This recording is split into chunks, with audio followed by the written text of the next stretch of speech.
What's up, guys? My name is Hutch. I make videos and put them on the internet, and I became aware of Destiny on Twitch and on YouTube.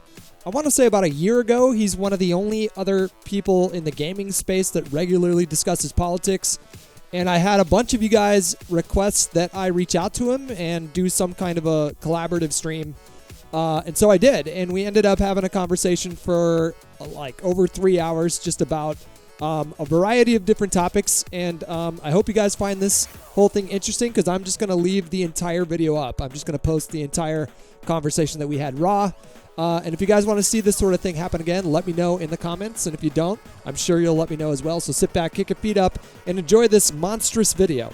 Oh no, I don't mind circle jerks. I enjoy them. The majority of my content is usually combative. I don't like getting lost down the kind of like the circle jerk hole. But yeah, I don't mind one every now and then. It's all good. Yeah, I mean, I just had some questions for you. If you don't mind, I'll just rapid fire some, and then we can just kind of bounce off those questions and see where the conversation goes. Yeah, sure. Real quick, your chat says you're muted though. Yeah, they do. They do that often. I mute myself quite a bit, and they're good about letting me know. Gotcha. So, I was curious, how did you first get into politics? Were you raised in a household where it was discussed frequently? Oh yeah, my parents are Catholic, Cuban. My mom is a Catholic Cuban immigrant, so she has my family, I grew up very, very Republican, hardcore conservative. There's like old writings that I submitted to my school newspaper in defense of the Iraq War and whatnot. So yeah, I've always kind of like been like politically minded and whatnot. And this was in high school? Oh yeah, I started off hardcore conservative Republican Catholic. Yeah. Wow. Okay. Where what state did you grow up in?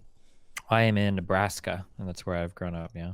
Yeah, I went to parochial schooling for 11 years. So, my household wasn't politically minded whatsoever. My father's conservative, my mother's non-political. She's basically told me that she'll vote for whoever my dad votes for, and but we didn't really discuss it all that much. And the politics that were discussed around my peers growing up, it was probably 85% conservative. So then things. What state did you say? I grew up in Northern California. Oh, gotcha. And like the rural parts or whatever? A little bit. I mean, like it's a suburb of San Francisco. It's like an hour north. There's a lot of agriculture. It's wine country kind of. So I think a lot of people on the right assume that everybody that lives in California is raised in a super liberal environment. And people on the left make that same assumption, but yeah, there are definitely some pockets of very conservative people in parts of California. So do you I'm just curious, were you interested in politics the whole time, or did something specifically happen that really captured your attention? Was it like more osmosis from your folks? I've always had a really wide interest in all sorts of topics, so science and philosophy and then politics. But I would say that and I've always discussed these things on my channel, but I would say that the 2016 cycle with Trump getting nominated was when I started to talk about it a lot. That's when it became like a large part of my content instead of kind of like a side part or bonus part. I'm kind of in the same boat, man. And that was actually the next question I was going to ask you, is if you always weaved politics into your gaming content, or if that was something that was relatively new. Yeah, I mean, I always have. I mean, I don't ever I've never thought of myself as like just like a video game person. There's a ton of issues that I think are fascinating to talk about, and then a lot that are pressing, to all of our lives. So I've always kind of had these conversations on stream, even if they weren't as big as they are now, I guess.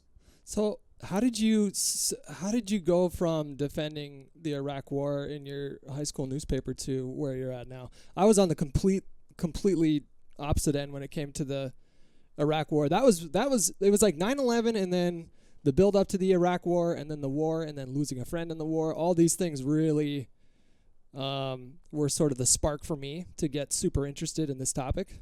Mm-hmm. And then I just ended up devouring as many books as I could back then. I didn't retain much. I was smoking a lot of weed, but sure. But just curious, how old are you, or about how old are you? I'm 35. What about you? Okay, gotcha. I'm 29, almost 30.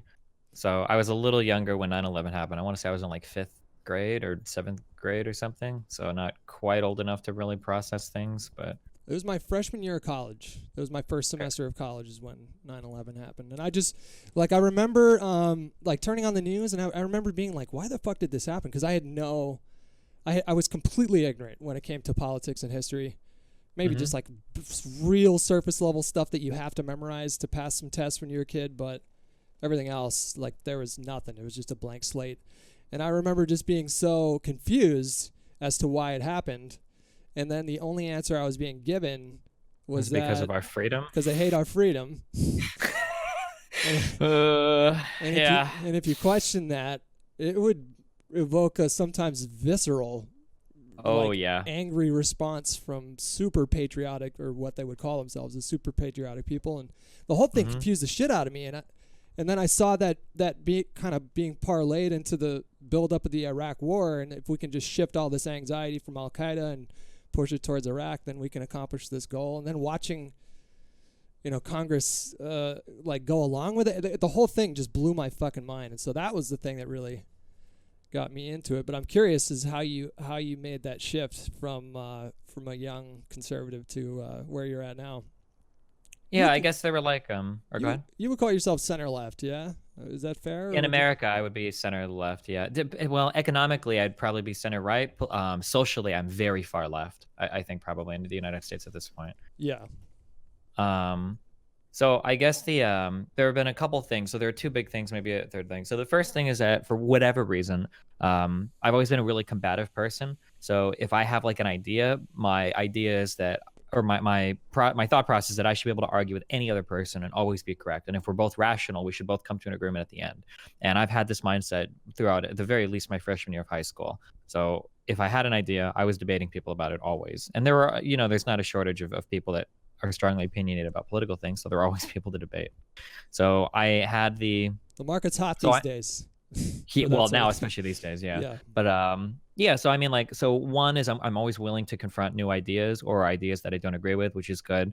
And then through, I guess, a lucky combination of classes in high school and then a lucky combination of influences growing up, I think I have a decent ability to kind of like self-verify, to make sure that the information I'm collecting is true, to make sure that I'm being somewhat aware of the biases that I possess, and then to be aware that or to have the wherewithal, I guess, to pursue a goal of putting together the most correct picture of the state of affairs at any given point in time. So I would hope, I think that those two things in conjunction with one another, constantly arguing with people and then being able to collect and assimilate new information to form a better picture of the world has gotten me to where I'm at today. So, but like, was it a slow process going from would you say far right or Oh yeah. So in high school, I used to like pray at night to like Jesus and stuff. I thought that liberals were the enemy. I listened, like Michael Savage, Rush Limbaugh. Do you know who these people are? Oh yeah. Yeah, I listened to these people, read their books. I worshipped them religiously. Oh, I read like Anthem, a short story, and then Atlas Shrugged by Ayn Rand. I considered myself an objectivist. Yeah, I read Michael Savage's Savage America, or whatever the name is. Yeah, there's like so many. These people were my heroes, and I worshiped these people. I was a hardcore libertarian. Throughout college, I kind of lost or not college, through high school, I kind of became less religious. I mean, if you grow up are you religious? Not anymore, no. But I grew up with the Catholic Church, did all the did the sacraments and whatnot. Gotcha. Just seeing how brutal I should be when I describe this. So I think as you grow up, you can speak completely freely. It's fine. Okay. If you're an intelligent person and you have a way of collecting information and analyzing information fairly, it's very hard to hold on to any theology growing up. There are certain religious aspects that you can hold on to, but holding on to the actual idea of God is very difficult. It doesn't really stand up to any sort of intellectual scrutiny. So I started to abandon that through high school. I held on to my conservatism quite a bit. My freshman through junior-ish years of college, I was still on a big libertarian bend, but I became more socially liberal. So I was cool with gay people and all that stuff, but I still voted for Ron Paul. Yeah. I think I voted for Ron Paul. Was I old enough to? I think I did. I don't remember. Was that in 2004 or 2000? No, 2008, right? 2008, I believe. Yeah, would have been voting for Ron Paul, or at least supporting Ron Paul. Well, he was the only one that was up there in those primary debates, talking pushing an anti-war message, and that really spoke to me. And I even considered voting for him that year if he would have taken the nomination. Yeah, and Ron Paul was probably the only anti-war guy, period. Because I mean, the Democrats, I don't like any party right now in foreign policy. I mean, both sides are pretty hawkish when it comes to overseas stuff. I don't remember Obama's speeches too much, but I seriously doubt he was pushing any sort of anti-war stuff. Well, I mean, I guess he was saying that he was going to shut down Abu Ghraib and pull us out of Iraq, but I mean, that never happened. Well, on the campaign trail, he was fairly anti-war, and then he was one of the only senators that voted against the Iraq War, right? Was he? Oh shit, that might have been my bad for not following then. For some, I mean, I felt like Ron Paul definitely had the biggest. Maybe it's because I just paid attention to the Republican side more. Maybe I would have never even considered voting for a Democrat. So maybe that's why I missed Obama's rhetoric a little bit, but. Yeah, I guess like looking back, he did say that he was going to pull us out of Iraq because that was a big blunder that he wasn't able to do it. Well, yeah, so did Kerry in 2004. I think he did vote for the war, though. I could be wrong. Sure. Yeah, but then after that, I got into streaming, and then through streaming, and then having experiences and collecting information and debating people, I've just kind of been pushed more center and then more to the left on a lot of different economic policies as well. I think you kind of have to be, at least in the United States. You live in America, right? Yeah, I live in California. Yeah, it's the Republican Party is just an absolute fucking shit show for anybody with any semblance of intelligence. It's really, really hard to identify as a Republican. Holy shit. I mean, hard for you and I. That's evidently hard and then hard if you're not a fucking moron. Like, and I say that like with some degree of sadness as well, because if you are a conservative in the United States, you don't really have a party that represents you very well. Like, what if you're a conservative in the United States? Not in 2018, no. Yeah, like what if you're a conservative in the United States, but you do think global warming is real, and you do think that evolution is real, and you do think that maybe having access to contraception is okay, and you're not like an evangelical. Like, what party do you have? Like, you don't have fucking anything, you know? The Republicans are fucking crazy. Well, yeah, there's like different subgroups of Trump voters. Obviously, it's not like a monolith. Just like I really hate. I even said it a moment ago, the right and the left. I hate those terms because we're talking about vastly complicated groups of people that are comprised of people with wildly different philosophies and ideologies. But there's the Trumpists that full on buy the propaganda, and it's almost like they enjoy being lied to. And then there are the more cynically minded voters that will say to themselves, well, obviously he's not ideal in terms of representing American moral values or whatever that means, but he is pushing policies that I agree with, and therefore I'm going to vote for him again in 2020. Do you think he's going to get reelected? I think he might. It's impossible to say. It totally depends on the political landscape. The Democrats could pick a really strong candidate. They could pick a really shitty candidate. Something could happen with the economy that makes people feel bad. Maybe the markets, maybe we enter that recession a little bit before 2020, as a lot of economists are kind of pointing towards. If the markets start to slide and people start to lose jobs, it would be bad.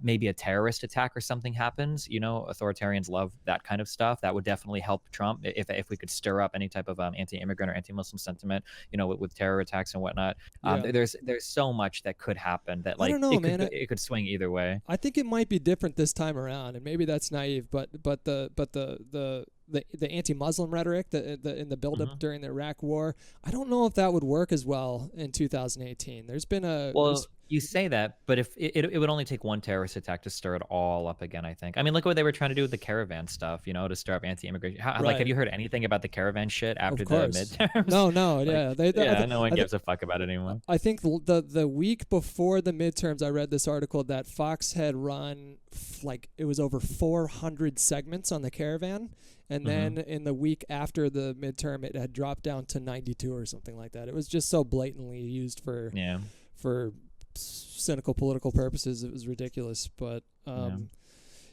But a big terror attack, like that type of stuff drives up. Like, anytime a big terror attack happens, liberal values become very hard to hold on to, and you want like a strong central quasi-fascist or authoritarian leader to kind of like guide you through. You're willing to give away any power, like what we did with like the Patriot Act and the expansion of government surveillance and everything. It's just like a really predictable thing. So if something like that happens, it would be very good for Trump. That's why I say, like, it's really hard to predict, what things will look like. I still have to. I think I disagree just a little bit. That I think since the age of the internet, which has brought with it a whole host of problems, as well as the awesome fact that we're able to just access information at a moment's notice with our phone. I think that has really changed the landscape. Plus, having Trump in office has brought a lot of attention to politics and brought a lot of people into politics for the first time. And so Oh, sure. I think they're I think I totally agree with you, but I'm way more cynical. The internet has definitely changed politics, and I would say it has been absolutely a net negative for it.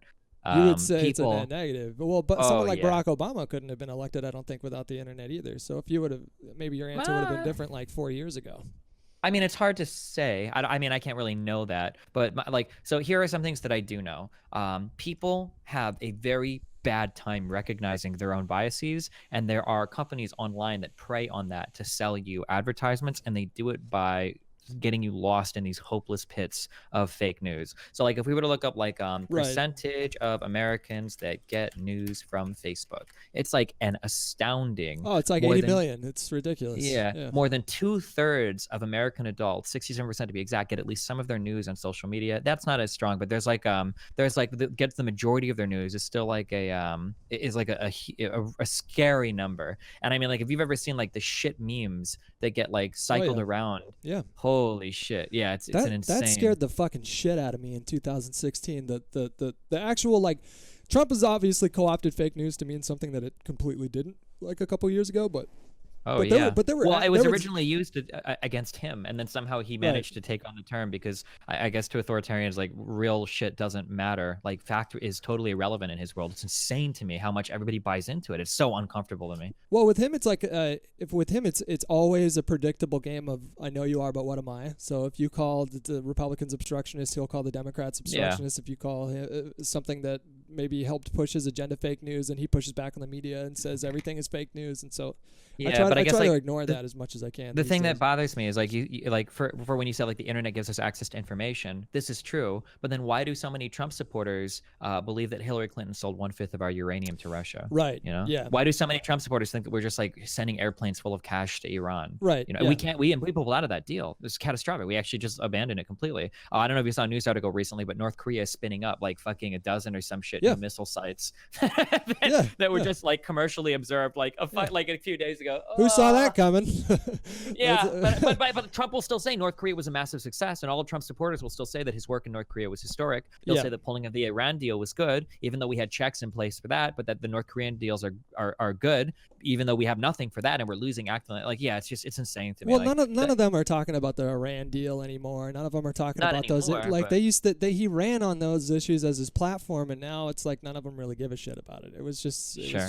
It's just the amount of like times that he can just say something that's just totally fucking false. It just absolutely boggles my fucking mind. Like he was saying, even like for the midterms, he's like, "Oh yeah, the blue wave totally died. We did real well during this election cycle." And also, by the way, I fired my attorney general. Like, what the fuck is going on? Yeah, and it turns out that don't I know. think they only picked up what is it, one seat now in the Senate or 2 seats? Something. It depends on how Florida it goes, went I about guess. as expectedly, I think, with a slight edge to even to the Democrats for how they did in terms of governor pickups and whatnot. But yeah. Yeah, and then like Democrats are also going up against a really good economy, right? Well, like good in terms of GDP and unemployment and things like that. But Yeah. the factors that don't necessarily indicate how the economy is going for the whole country, but those are the Yeah. metrics that we use. And I shudder to think of what the possibility or the possible outcome could have been if the economy was in the shitter. Like when Obama had to go up against that shit economy in the 2010 midterms with the Republican right-wing propaganda machine just whipping up all kinds of blame and anxiety and directing it right at him the whole Yeah. time. You know, Trump didn't have that weighing on him, and Yeah, and, like, he's this lucky. blows He's my lucky mind, that like- we didn't go into even a minor downturn in the last few months leading into the midterm. Sure. Well, I mean, to be fair, the economy is the markets have kind of slumped a little bit since the beginning of the year. Yeah. Or well, no, I shouldn't say that, or at least for the past couple months. But like the fact that like you can look up. For They've been instance, how the- stagnant. They've been stagnant, right? Because I think they lost all the stock market returns in like 1 week, and then it went right back up to And then where it's it was. So Well, I think we're still down. I think our month to date, I think, is still down. But yeah, I mean, for our year to date is okay, and then hopefully it'll continue to climb. But the well, I shouldn't say that. The year to date is pretty bad. But the amount of like credit that, for instance, that Trump gets for like the economy like blows my mind. Like any person can open a graph and look at all the numbers for Yeah. say unemployment for any Yeah. stock markets, and you can see that we have been posting all-time highs since 2013. That's not an opinion. That's just a fact. Like It's just look it up. Go look up any market. Go look up any economic indicators. Like all of these have been rising and have been all of them been rising since 2007, more or less. With I think there's like a hiccup in like fucking 2011, 2010, but like they've been going up, and since 2013 they've been posting all-time highs. No, since 2010, right? That's why I think that's when the recovery started, right? Or are we talking about just the stock market, or are we talking other? I'm just talking about like literally being the highest it's ever been. The stock market was at the highest point it had ever been since 2013, continuously onwards. Yeah. And nobody credited Obama for any of that. And then as soon as Trump rolls into office, now all of a sudden, like this is the reason why we're still posting all-time highs. Like, okay. I watched your clip of you. I think it was called "This Is Why I Hate America." was the name of the YouTube video, and it was you debating. I'm guessing it was just somebody who left a comment, I think, on your Instagram feed, and then you asked him to give you a single policy that Trump has enacted that has benefited the economy, or that you could attribute the good economic numbers to this policy, and they couldn't do it. And I don't think that that's an isolated incident. I think the stock packaged response is, well, he's cut all these regulations. It's like, well, name one. Which regulation are you talking about right now, which has added tens of thousands of jobs or has caused the stock market to tick up since he's been in office? It's been a really consistent trend since. The industries that he's targeted seem to not be doing well. Like I feel like I read an article a few days ago that said like Kentucky has lost like coal jobs, even though that was one of the places he targeted. Or like that Carrier air conditioning plant, that they ended up shipping all the jobs off to Mexico. They're fucking or Ford pissed that's at doing him. a massive restructure and is saying that tariffs are damaging its business. Or Harley Davidson saying that they have to export their supply chain now to Europe because the tariffs are hurting their production. Like all of these businesses that Trump has been like targeting are being hurt by his policies. And he's using federal funds to bail out some of these companies that are being affected by these tariffs. I don't have any specific details on that. I could Google it, but I just read something about that last week. So I mean that but going back real quick, just because to the fake news thing, because I don't want to gloss over that. Like, do you think that people are paying just enough attention, not enough attention, or too much attention to the Russia probe and the special counsel Mueller and his investigation right now? Because I get confused sometimes. I don't understand why. I don't understand. I mean, like, it was like 40% of the country or something like that had no idea that Mueller had already indicted people or something. That was like 3 months ago. It was like an astonishing number of people had no idea that his investigation has been so successful. It's been way more successful than the Benghazi shit, than the multiple Benghazi investigations, which turned out 0 indictments. It's been way more successful than the Hillary Clinton email investigation, which turned 0 indictments out. Like all of these massive is it horse and pony shows that the Republicans put on, bringing Zuckerberg in front of Congress and all these dumb things that the Republicans always pursue that lead to absolutely nothing. And then we sit here and we constantly threaten to defund Mueller's investigation that it hasn't turned out any results. Like, okay, well, there have been over like 20 very credible indictments turned out by Mueller. Like, if you read the indictments that they laid out for the group that hacked the DNC, it's astonishing. Holy shit! Like, their investigative trail there is amazing. What they were able to put together from that, like, that's awesome. Like, and to sit there and pretend that whole investigation has no merit. They've referred charges over to like the I think it was the New York legislature for or not legislature, the Southern District of New York. For Cohen or whatever, like all of those things that were like, holy shit. Like, even if and I don't think this is probably gonna happen, but even if Mueller turns over nothing in regards to the Russian collusion stuff related to Trump, it's still been I would say it's been an incredibly successful investigation. We've uncovered a lot of stuff that was really good to know about in terms of Russian interference in our kind of like news cycles going on over here in the United States. It's been a profitable venture. He's actually turned a profit with the assets that he seized from Manafort. I think the investigation so far has cost like $27 million or something like that. And what did they seize from Manafort? It was like $64 million or something like that. It wouldn't surprise me. Yeah. So we literally haven't wasted a single dime on this investigation. But yes, so someone which had 7 convictions already, 3 people in prison, 6 have pled guilty. Like, the idea that Mueller's investigation has done nothing is, People aren't equipped. People aren't media literate. They don't have the ability to parse news and take good conclusions from it because they fall into their own kind of like cognitive traps that they're just not aware of, which is really damaging to our democracy. Like, I don't want to judge people too much because like you can, but you would have judged me like from like 2008 to like 2014, 15. I would have judged myself too. Yeah, I didn't really pay almost any attention to politics. I spent a lot of time paying attention to politics, like I said, in the run up of the Iraq War until I was about 24, 25. And then it just got to a point where like, I need a life. Like I need to go and do things and not just be consumed with this all the time. And so I built up a YouTube channel and I got a job in the games industry, and I just didn't really pay too much attention. So I saw the headlines, but that was kind of it. So if the Mueller investigation was going on like 6 years ago, I don't know if I would have known much about this sort of thing. But at the same time, while acknowledging that I've gone through these lulls where I stopped paying a lot of attention, it also is alarming to me that so many people are convinced that Mueller is just this partisan deep state Democrat hack who has not accomplished anything with this investigation. I think if the whole country truly understood what has been uncovered so far, like you said, in those indictments, it was astonishing. The level of surgical precision. Did you read through? Any of those, I read through some of them, and I didn't read, like, some of those were long. There's like 55 yeah, pages. they were. So I'll try to get the cliff notes. Both the big series of indictments laid out against the Russian advertising that was happening in the United States, and then in the Russian penetration of the DNC servers, both of those are incredibly fascinating. Yeah. The sophistication that Russians have in understanding our political systems, the fact that they were able to run multiple successful propaganda accounts that were unironically being retweeted, sometimes by, I think, the president himself, like that @10GOP account. I'm pretty sure President Trump had actually retweeted it. Somebody can correct me if I'm wrong, but a ton of other Republicans. You're absolutely right. These accounts had millions of followers across multiple accounts and were tweeting things that unironically looked like anything a conservative would say. It was insane. And there were parts in that first series of indictments where these Russians were literally organizing protests and then counter-protests to those protests at the same time. Yeah. Like both sides. It was fucking insane. It was so crazy. They really love Black Lives Matter. They really love jumping into that into that discussion. Anything that running ads from like black accounts saying things like Hillary Clinton doesn't represent true blacks or whatever. We should vote third party. Like stuff like that. It was like, holy shit. It was insane. They're straight up moneyballing their propaganda efforts against not just in the United States and England and Italy and France and Germany, all over the fucking world right now. Can I slam a dude real quick? What's up? Yeah. Can I? Okay. So Slammin' Sam Twitch said, why didn't the DNC turn over their servers to the FBI? So this is a really big Trump talking about, where are the servers? Where is the server? So my understanding of it. Yeah, so my understanding of it is that they took virtual images and that's what they sent over to the FBI. But they didn't need it. You don't need physical access to a server as long as you have an image of the disk. And that the FBI thought they had done an investigation that they had uncovered all that they needed to. And if you read the second series of indictments that Mueller lays out, identifying how Russian people were able to gain access to all of the different servers on the DNC's network, I mean, it seems like they were able to gather plenty enough information. I don't know what physical access to those disks would have helped with. Unless you're maybe computer literate, you don't know how any of that shit works, I guess, maybe.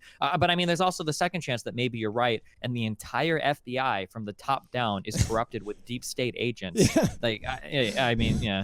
Just on its, like, on a real surface level appraisal of that kind of thinking is absurd. Like this idea that like if they really wanted to prosecute, like if Hillary Clinton had done something that could be proven in a court of law to demonstrate that she engaged in some kind of criminal behavior, do you not think that this administration, with this Republican majority in Congress, do you not think that they would have explored any and all options of doing so? Like if there was something, like, I understand that you read some Facebook article that told you this thing and now you're convinced that she belongs in prison, but don't you think if they could throw her in prison that Sessions would have already done it by now? And if like, I just, it boggles my mind how you can't just. Yeah, like, I mean, without even getting into the weeds. Fucking slogan, lock her up. Like, they were fucking chanting that at fucking rallies. Why wouldn't he have done it? And Sessions people say did that, like, reopen an investigation. People say that Comey, who's been a lifelong Republican, is a partisan hack, and that's why she didn't get indicted, when arguably Comey might have been the reason why she lost the election when he went public with his recommendation of no charges. Like, holy shit. I don't think that it's a maybe, really. I don't think that it's a maybe. I don't like to say it was the reason, because it could have been any one of a million things that could have tipped it. But yeah, if Comey hadn't had done that, there's a really good chance Hillary would have won the election, for sure. Yeah. You're right, though. I was going to say there's no one thing that caused Hillary to lose. There are many, many factors. She could have done a much better job of campaigning in crucial states like Michigan and Pennsylvania. She could have actually responded to, like, she didn't hold a press conference for like 4 months. Her entire strategy after the WikiLeaks dumps started to pour out was just to avoid the media altogether, and she thought that she could just do the whole when they go low we go high thing, and it just did not work. I'm very curious to see who they're going to put up in 2020. Like, who do you want the Dems to put on the ticket? I haven't even started looking hardcore into that. I've read like a little bit of 538, and I see like the list of people they're putting together, but there's always like fucking 30 people that they're floating here, and it's so much time. I like to play video games. Like, that's still my main job, so I don't want to like sort through like every single potential candidate and be like, oh, this guy'd be good, this guy'd be good. That's just for my interest. I don't shame anyone that does it, but yeah, I'll wait until like the field thins out a bit, and then I'll start getting more opinionated. Well, I'm not talking about like going through the numbers and like or anything like that. I'm just saying, like, who do you like from a gut level? Are there any politicians out there that you see with the leadership ability or enough leadership ability to come in and actually restore some kind of semblance of order in this country? Or do you see like anybody like Beto or Kamala Harris or Biden? No, not yet. No, I don't have any strong opinions about any of these people yet. No speculations. Okay. No. What do you think is the scariest thing we face in America in 2018 in the context of politics? It's one of my questions. I feel like liberalism is kind of dying, or maybe is even already dead in this country. I really do feel like a large chunk of the Republican Party have gone full authoritarian, and that really scares me. You sound like Sargon right now. Yeah, except he always said that the left was going to do it, I guess. But Sargon is a fucking moron, so it's hard to take anything he says seriously. You debated him twice, though. Yeah, but to my chagrin, it was fucking horrible. God. I watched the entire 4 hours of the second one, and I was trying to go to bed, and I was so infuriated throughout that entire debate that I physically could not sleep. We spent like an hour arguing about black issues in the United States, and he kept going back to black people just need to get married to fix other problems. Like, holy shit, fucking kill me. The defense of JonTron stuff was so weird to me. It's like, how could you hear what JonTron said and then try to spin that in any other way? I mean, you just have to be a partisan hack, I guess. Yeah. So liberalism is dying? I don't know. That's what it feels like. The biggest worry is whether or not our institutions can kind of work. And it feels like we're having problems in the Senate right now related to that nuclear rule. It feels like we're having a problems. That Supreme Court is looking pretty fucking scary. Dude, they're fucking stacked. They are fucking stacked right now. Yeah, and especially with I don't remember her name, but the liberal judge that just broke like 3 of her ribs or whatever. Has there been like an update on? Yeah, is she gonna be on the way out? She'll be fine. She got discharged. Years old? She's like 88, something like that. I don't know. She said she's good for another 6 years. That's what she said. Okay, all right. God damn it, I believe her.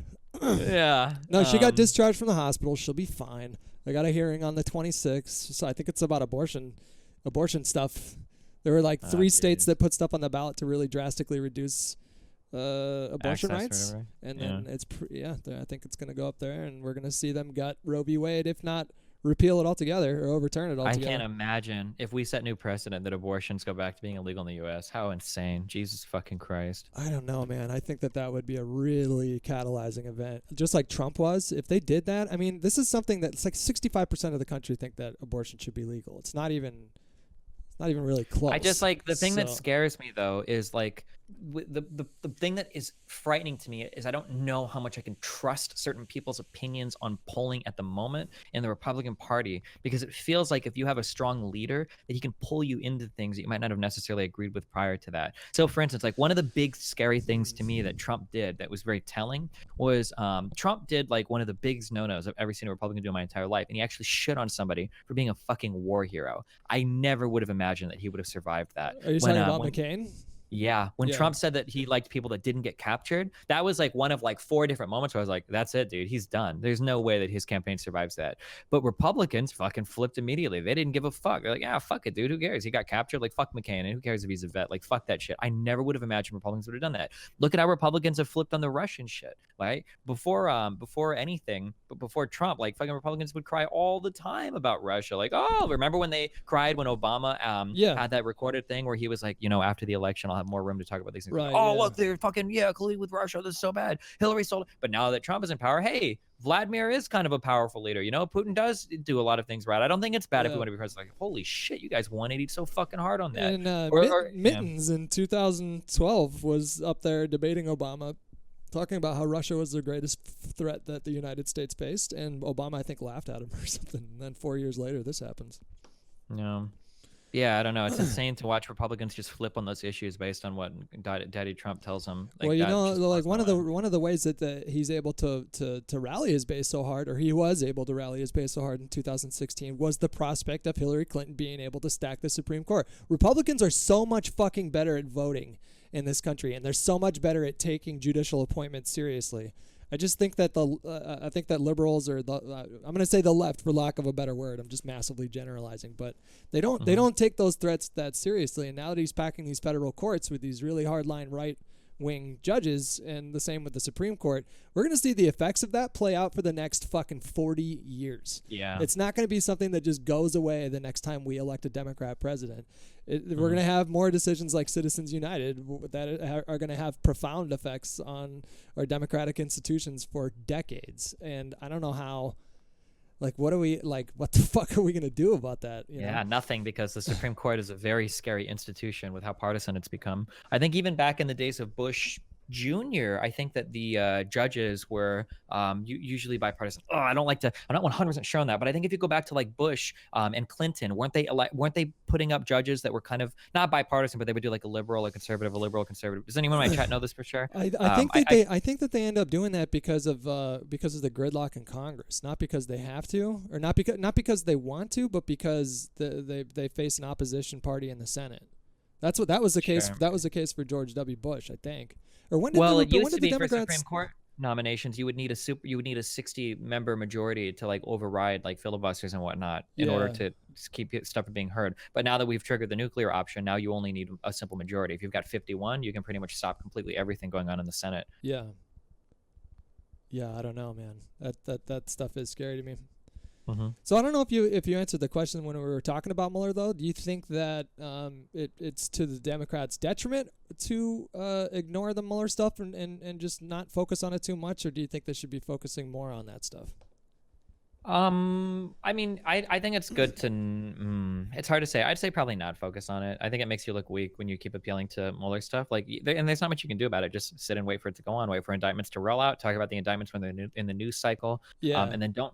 And I want to say don't harp on it, because if it's a non-news thing, it just looks bad to bring it up. But I mean, Republicans did this with Hillary's emails for like a fucking year, and I guess it worked for them. So I'm not sure what the most politically effective strategy is. It's funny because the things that work well politically for Republicans don't necessarily work well for Democrats, like you said there, and then vice versa. But there are double standards on, I hate this phrase, but on both sides.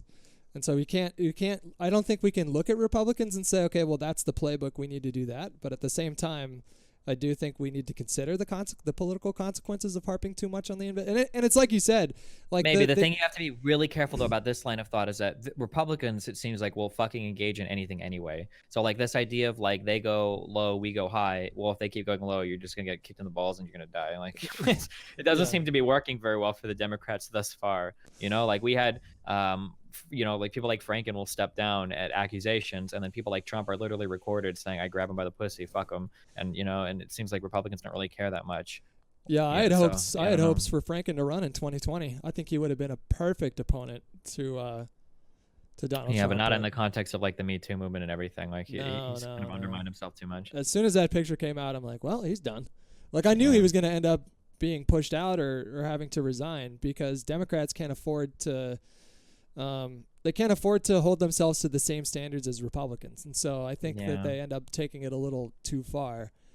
So it's an unfortunate casualty, but at the same time, I almost think it was necessary to push him out. I have mixed feelings about that. I really do. Mm-hmm. I don't really think it was probably like, from a moral or ethical point, it was probably shitty. But from like a politically effective point, it probably had to happen. Yeah. Just the way it goes. Yeah. If you could unilaterally amend the Constitution just one time, what would you do?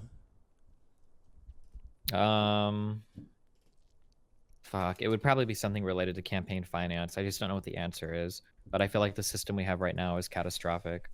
You might overturn Citizens United or something like that?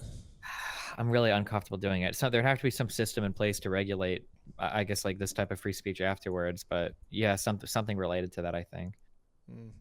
Yeah, just because I think money plays too big a role in American politics, and your constituents end up being the rich donors that donate to you instead of the actual people living in your districts, which I think is a big problem.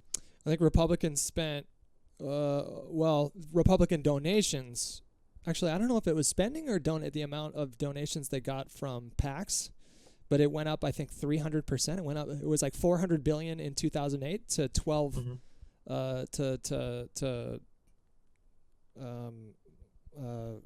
like over $1 trillion. No, I'm not even. Oh, sorry, 400 million. Jesus, I'm like, what the fuck? That doesn't sound right. It was 400 million. It's like that'd be a lot of money to spend on a campaign. 400 million in 2008 to 120 billion and I don't know what the no 1.2 billion. There you go. Anyways, it was a big increase. They're spending a lot of money. Yeah. Yeah, I would focus on voting rights stuff. I would do automatic voter registration. Did you see what the Democrats just announced that they were going to do? That their first order of business in the House? No, what? It was for voting rights stuff. It was to push for automatic voter registration across the board, and then revamp the Voting Rights Act, revisit that whole thing. That's going to be real hard to do if it has to pass the Senate. Well, it doesn't need to pass. They just need to put the Senate Republicans on defense. Because then, if you pass it in the House and it goes to the Senate, then you're forcing them to explain why they would vote no in that spot. And I think that would be, I mean, how have they managed to disenfranchise voters so far with things like voter ID laws or things like gerrymandering? Like, well, that's why they're pushing these. That's why they're pushing these issues. And so, like, if you can rally enough people in Georgia and in North Carolina and North Dakota and Florida, people that have actually been affected by these policies.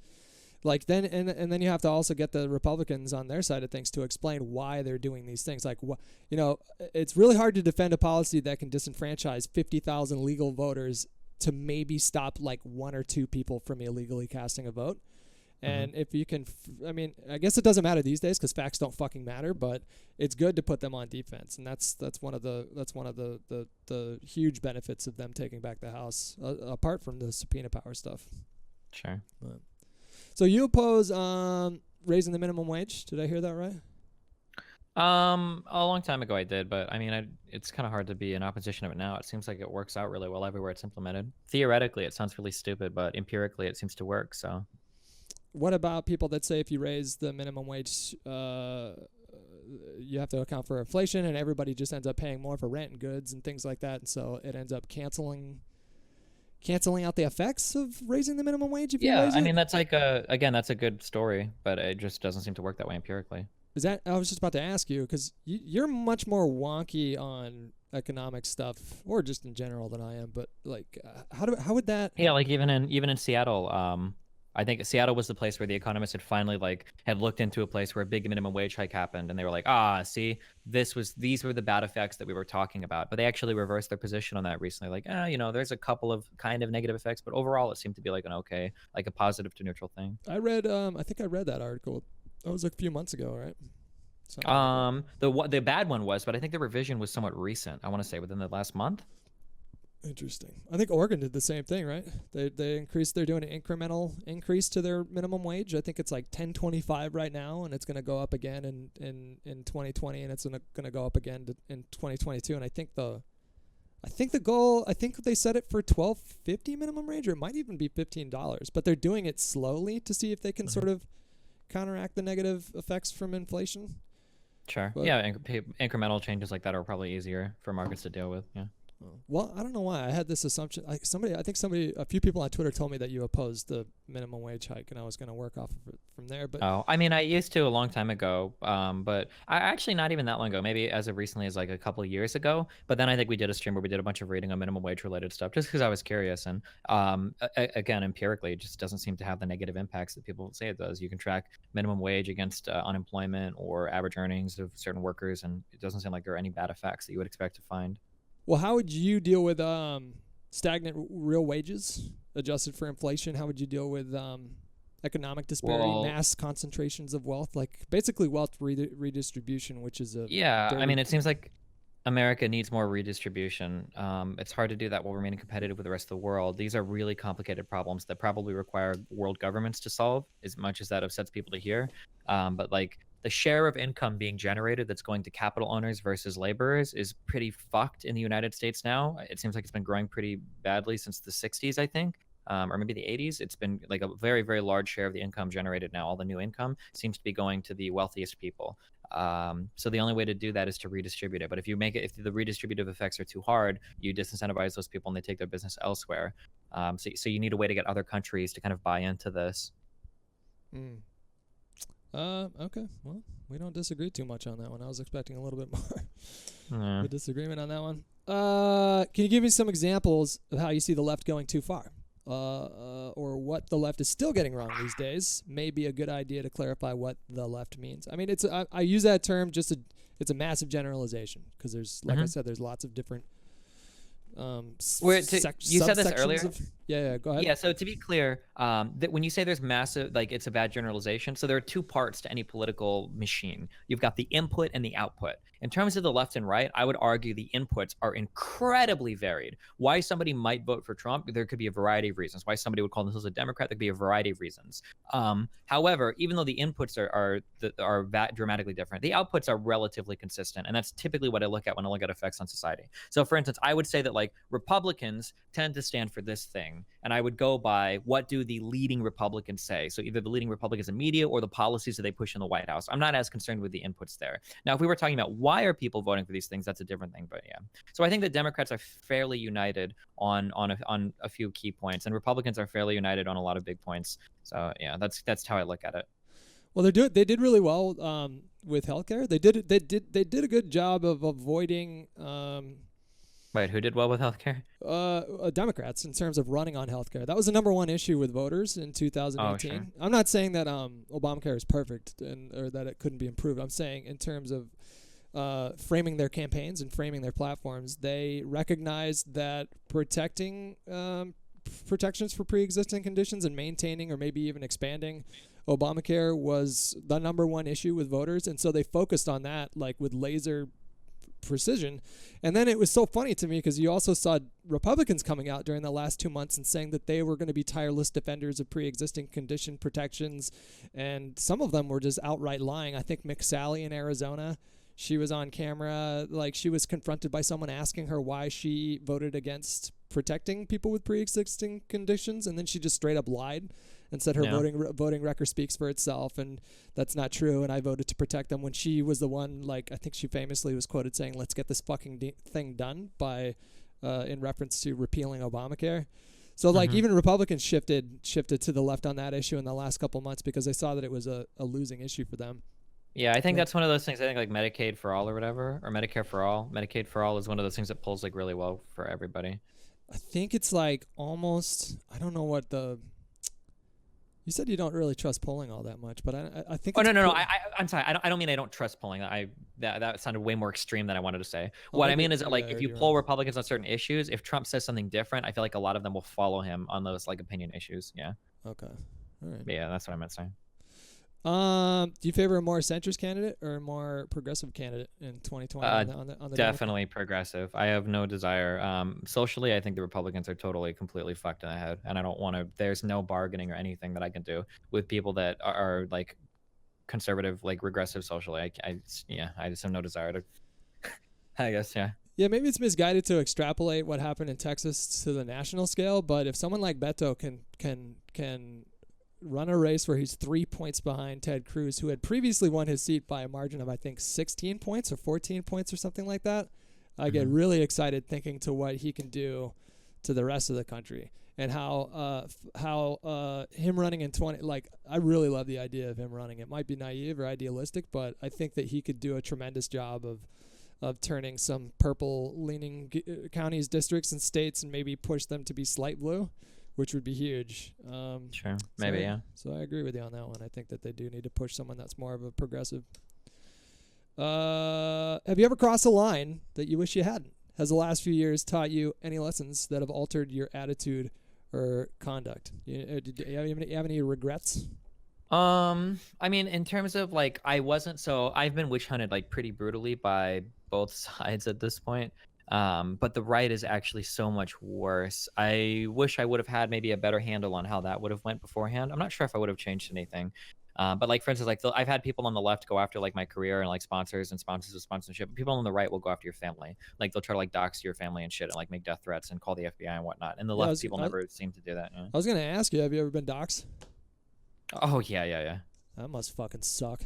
That's got to be scary. Yeah. That's the thing. Like, you quickly start to understand if you're any kind of a public figure on Twitch or on YouTube or anything like that, and you wade into politics with a strong opinion one way or the other, you will notice the consequences of that immediately, and it's fucking scary. So like I've sort of like grappled with wanting to go more into politics, and then like starting to see the consequences of that, and then pulling back and realizing like, man, like if I'm going to do this, I better be prepared for like whatever comes. I don't want to be blindsided by anything, because that would be just a fucking nightmare.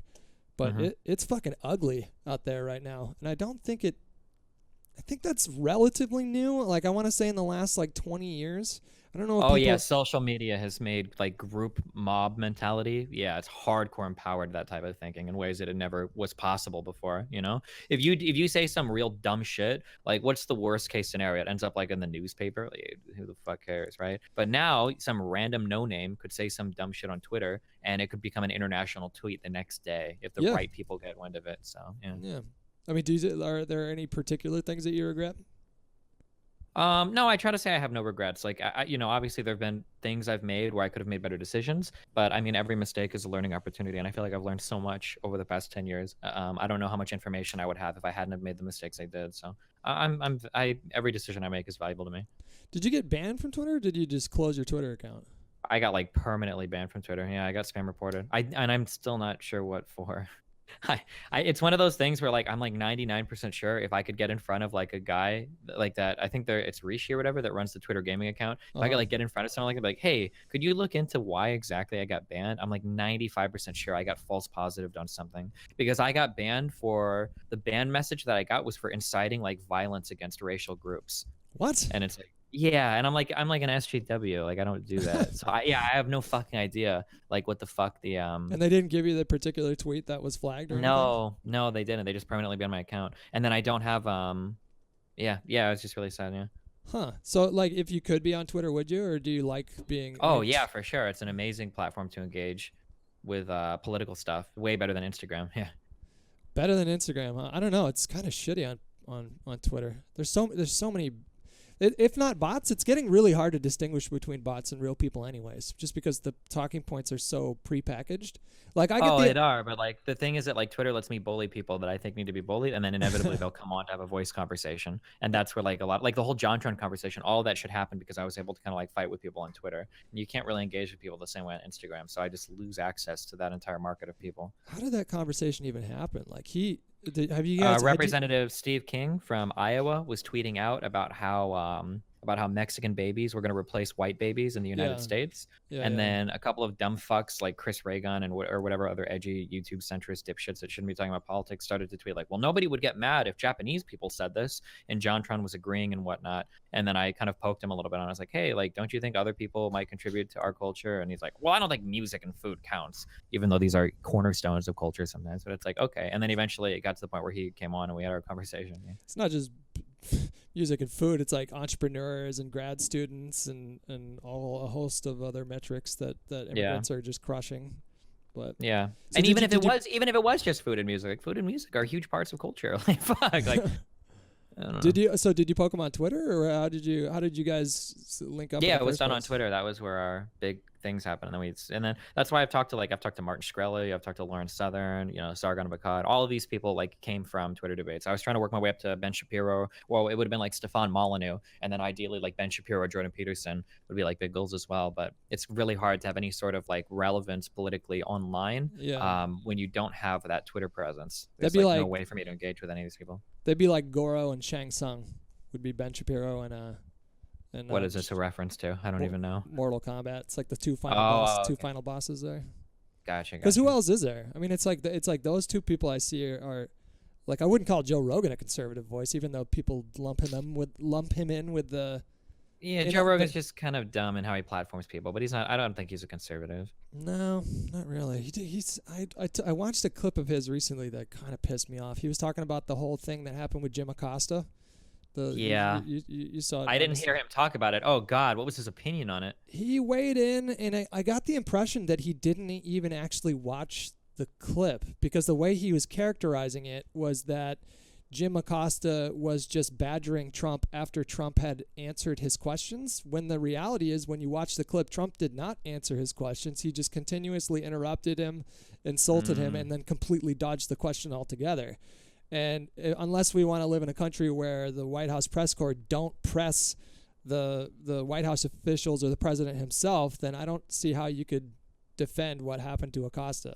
I actually do you think that Acosta went too far? Do you think that he didn't go far enough, or do you think he was... No, our press is horrible at holding these people accountable. I don't think any of the press goes far enough. I think the press should constantly be asking the same question over and over. It's like a really good debate tactic. If you ask a question like, hey, why did this fucked up thing happen? And then someone will talk and not saying like, hey, you didn't answer my question. Why did this fucked up thing happen? Asking somebody a question like that over and over again is not only a good truth-seeking technique, so you can get the truthful answer, it's also a powerful rhetorical technique. If they're not capable of answering the question and they dance around in circles, even if they can answer it, it looks really good to hold them to that. So no, I think our press does a horrible job at holding these people accountable sometimes.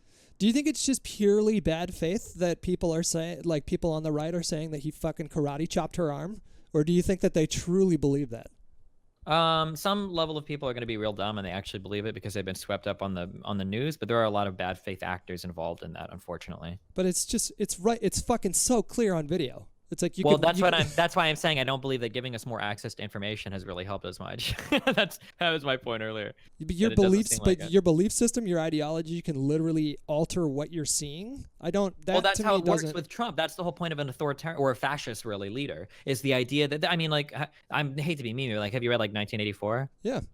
Yeah, so like what Sarah Huckabee is doing, that's an excellent example of like the Ministry of Truth, right? It's the idea where you take little bits of news and then you kind of edit them to fit an agenda and then you publish those and then people read it and they love you for it, right? And that's exactly what Sarah Huckabee did. She engaged in a form, Winston, was that the main character? It's like what his job was, where you take pieces of the news, you edit it, you put it out for people to see it, and then that's it. Like Trump is constantly creating reality in front of him. Like he's the main character in like fucking Inception, and he's like creating the dream as you're seeing it in front of you, and that's what he thinks reality is. Yeah. I mean, he's very savvy, and he knows how to elicit the sort of response that he like specifically wants. And hold on. I don't believe that he's savvy. I never give him credit for that. I think Trump is actually genuinely a fucking moron. I don't think he's intelligent. I don't think he's very savvy. No. I'm not saying I think that he has a great intellect, but I'm saying he, at the very least, understands how to play to his core audience, and if he wants them to believe a certain thing, they will believe it by fucking 2 p.m. that day. I wouldn't even go as far as to say that. I think that Trump has a really big ego and he has a way of seeing the world, and there are people that will follow him because of that or because of other reasons, and that's it. I don't even think he knows how to effectively message to people. I think he just he ends up getting like really lucky because the average Republican is so stupid, because social conservatism is predicted by such low IQ that like it makes it work. I don't know I don't know if I agree with you on that one. I understand.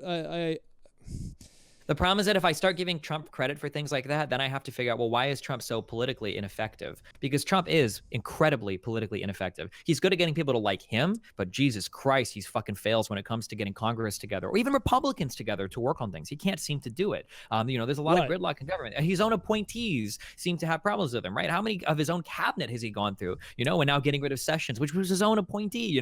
So it's hard to say like, Trump really understands these political maneuvers, but I can't explain anything that's going on in the fucking White House or the rest of the government. I really do think he's just got a huge ego and he just tries to gas himself up all the time, and his fans are just kind of along for the ride is what it feels like. Well, political acumen is more than just his ability to work with congressmen and other political operatives. It's also how effective is he at pushing a particular message, and it's not just him. He's got plenty of help from Fox News and Breitbart. Sure, but I mean, even pushing a particular message, like there are people that he's backed that lost. Was it the person in Arizona was the big one recently? Like there are people that he backed who he was not able to get elected. Like when the president is campaigning for you in a place like fucking Arizona and you lose the election, like holy shit, it's time to I don't know. I'm not sure if I even agree with that. Well, is Arizona solid? Arizona's not even solid red though, right? It's a pretty purple state, I think. I'm pretty sure in the district where that seat got flipped, I don't think people were expecting that to happen. Interesting. Well, the real funny part about that is that he fucking pushed Jeff Flake out. They wouldn't have even had to defend that seat if he hadn't been such a prick. I don't know if I think Flake retired early, right? That wasn't when his term was up. I'm not even sure. And if it was when his term was up, then he would have had an advantage as being an incumbent, I think. And so the reason people why are saying there wasn't a Democrat in that district since 1988. So Are we talking about McSally and Cinema? The Cinema, she just the one that just got the one that they finally had finished counting the votes recently or whatever. Yeah, and they were trying to push her to get on board with the whole voter fraud accusation thing, and she refused to do it, and she made that. I thought she made a really classy concession video. Did you see that video? It's like her with her dog. I didn't. And yeah, That's really cool though. If she did that, I really respect her for that, and it's really hard for me to say that to a Republican. But things like voter fraud that's a good example of trying to undermine our political institutions. Is when you start to say all the election results are fake. When Trump is saying 3 million voters, fraudulently voted, like that's a good example of undermining a liberal institution that is very important. I'm using liberal in like the political sense, not like liberal conservative, but like it's a very important thing. No, that's peak Orwellian shit right there, and that's truly scary, because if you can convince 42% of the population to question any election result that doesn't go in your favor, and then literally make up, like, how many times do they get to claim voter fraud with it literally never materializing into something substantial? How many times did not only did it not materialize, he literally put together his own little committee to investigate it and then had to disband it like a year or two later. Headed by Chris Kobach, who lost his race in Kansas for Kansas governor. He was so confident that he was going to win that race that he was taking a tour of the governor's mansion like a week before or something like that. He just assumed he was going to waltz in there and just easily win that race, and he lost, and that was my favorite fucking Republican upset of the entire night. That was so satisfying. But yeah, he had this voter integrity commission, and they were together. They were a thing for like 9 months or something like that, or like a year, and then the Democrats sued that committee and asked them to turn over all documents that they had that they had accumulated in the time that they had been together, and they just fucking disbanded. And that was it. They couldn't come up with a single provable instance of widespread voter fraud because it literally does not exist. And yet, in election after election after election after election, they're doing it in Broward County right now. They're doing it in the Georgia race right now. And the whole fucking, like, the other funny thing too is, like, they wanted them to keep counting in Arizona where their candidate was behind, and they want them to stop counting in Florida when their candidate is ahead and his lead is shrinking. I don't know if the results of that race are going to change, but it is important. Like, I understand that's a good rule to have. If there's only a 0.5% difference between the votes, it's a good idea to recount those votes. That's I'm pretty sure that's a standard thing in most states, right? Where if it's within a certain margin. I have no idea. I know that's how it works in Florida. If it's within a certain margin, it like automatically triggers a recount. I'm pretty sure that's like really standard in a lot of states. Yeah. Real quick, someone in Yep. Someone in your chat said, the billionaire Trump, and how are you, lol, Destiny? How can you say he is stupid? Maybe you're going to say, well, his father gave him the money, and yes, he gave him 1 million, but he was also able to convert that money into $1 billion, and if that is a fucking stupid person, then good for you. So first of all, Trump got way more than $1 million. Anybody who thinks he just got $1 million is a fucking moron. Secondly, he inherited his fucking father's business. Not to mention the fact that he grew up with a silver spoon in his mouth. All of those connections and all of that training was given to him from day fucking one. And like, yeah, maybe he did okay in real estate. I think I still like give him that, even though there's a lot of people that will, cite plenty of reasons, including that massive tax fraud article that came out that was published, I think, by the New York Times. That no one is talking about anymore. No one even cares about it. We're so far past caring about it, I guess. Yeah, but the idea that Trump only was like you act like Trump was some homeless kid on the street that was just given $1 million and managed to use his like suaveness to turn it into a bit. That's not true. Like, that guy was set up for massive success from day fucking one. I think adjusted for inflation, he got the equivalent of $500 million or something. Maybe something. And that doesn't even count the fact that he's in a position where his father is a successful businessman. He's inheriting all of those connections. It's just. How do you bankrupt a casino? They they give you money. They just give you fucking money. Are there? I don't know. I mean, there's probably ways to do it. There's operating costs and whatnot. I try not to be too harsh on them for that shit, but. I don't know, man. That's a business where people just walk in and just give you money. I'm gonna run upstairs real quick. Give me like 1 minute, okay? Yeah. All right, let me do some shout-outs, guys. I'm sorry this took me so long. I wanted to focus on the conversation. I hope you guys understand. The Ben is Mightier. I think I already got you.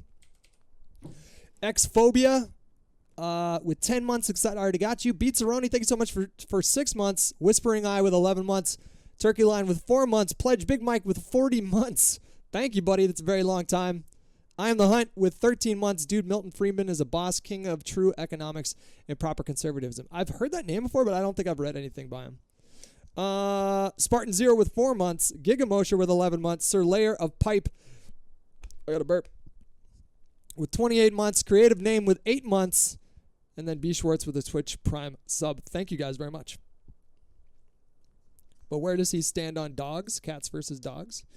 Dude, why can't you just say equally that why can't you just say that I equally love cats and dogs? Does anybody else have that position? I can't be the only one. That can't be an outlier position. I have equal amounts of love and affection for both dogs and cats. Boy Quest with 8 months. Sean and the Shark with 9 months. Keep doing you, Hutch. Much love. Thank you, pal. See, I think like I used to say fuck cats too, and then I actually got a cat. So I'll bet you a lot of the people that are saying fuck cats have never actually owned a pet cat. I'd be willing to bet good money.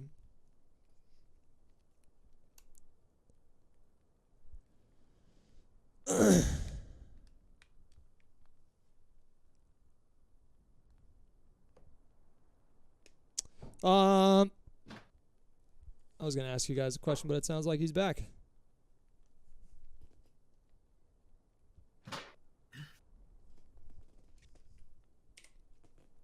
Okay, I'm here. Sorry. No, you're good. So let me ask you another question here. Do you have any? Do you follow any?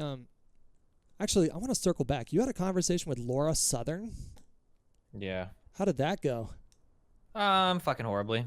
We were gonna have a big debate on immigration, and I probably spent more time preparing for that debate than any debate I'd ever prepared for. I read her entire shitty fucking book.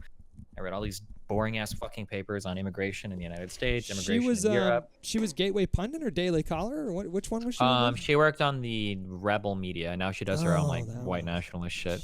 But in like 20 minutes into our debate, she realized that she was completely fucking lost on economics. So she was like, "Well, I don't want to talk about economics. I just want to talk about culture." And I was like, I wanted to fucking end myself as soon as she said that. Holy shit! I'm gonna have to watch that one. Do you follow? She says such brilliant things like she says like, well, I know what's going on in that country, and I was like, okay, well, like let's look at the data, and she's like, oh, I don't need to. I was on the ground reporting. It's like, okay, well, how long were you over there for? Did you go to every single part? Like, you understand that data collection is like a very complicated thing, and she's like, well, data is just the plural of anecdote, and I'm like, what? No, like, yeah. What do you say to people that really like? What do you say to people that tell you that Sweden has just turned into a fucking cesspool of crime and rape, and that they're destroying the culture? Same thing with Germany. Like, what's your usual pushback to that sort of thing? I mean, like crime rates do increase in areas, and there are definitely problems related to immigration. I mean, nobody denies that. Right. But I mean, like the idea that like Europe is fucking on fire is just so extreme. Like, just fucking. That's a message that they're pushing like very heavily, and if you had no idea what was going on over there, then it would be quite convincing. They're framing it the same way. They're framing it the same way as the caravan on our southern border. It's like there's just this massive invasion. Mm-hmm. The other thing too that struck me as kind of funny with the thing with JonTron, it's like on the one hand that vocal conservative group on social media talk about identity politics and how there's no, we shouldn't be focused on race so much, but in the same breath, then they'll also say that they don't want whites to be a minority. Like, that to me just seems like such a glaring contradiction. It's hard to rectify those 2 points of view. Yeah, I've anytime somebody says like identity politics in a disparaging way, it's usually an easy route to just tune them out because they're probably gonna say some real fucking stupid shit. But that's the fucking defining, I think, cultural I mean, like element every political issue that you 2018. push is going to be tied into an identity. Like, that's just how politics works. The idea that you can somehow not do identity politics is so stupid. I don't know. But I'm saying that is I agree with you. It's a stupid topic, and I think to focus on identity politics as being the number one issue in the country over issues like healthcare and foreign policy and tax reform. Well, no, what I'm saying is that in really, like, every issue is identity politics. Like, when you talk about healthcare, you're talking about classes. You're talking about poor people generally. Like, this is a class of people that you are identifying with. Like, this is a form of identity politics. When you talk about, like any of these things, I don't know. It seems like people say identity politics when they really just mean don't talk about like Black or Mexican issues in the United States, like stuff like that, or minority issues. Yeah. It's troubling, man. It worries me because these cultural issues that don't really mean much or are massively mischaracterized.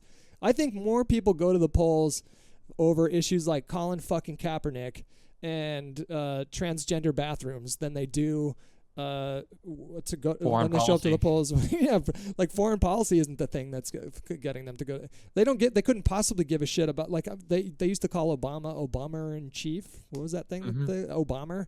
They couldn't possibly give a fuck about that.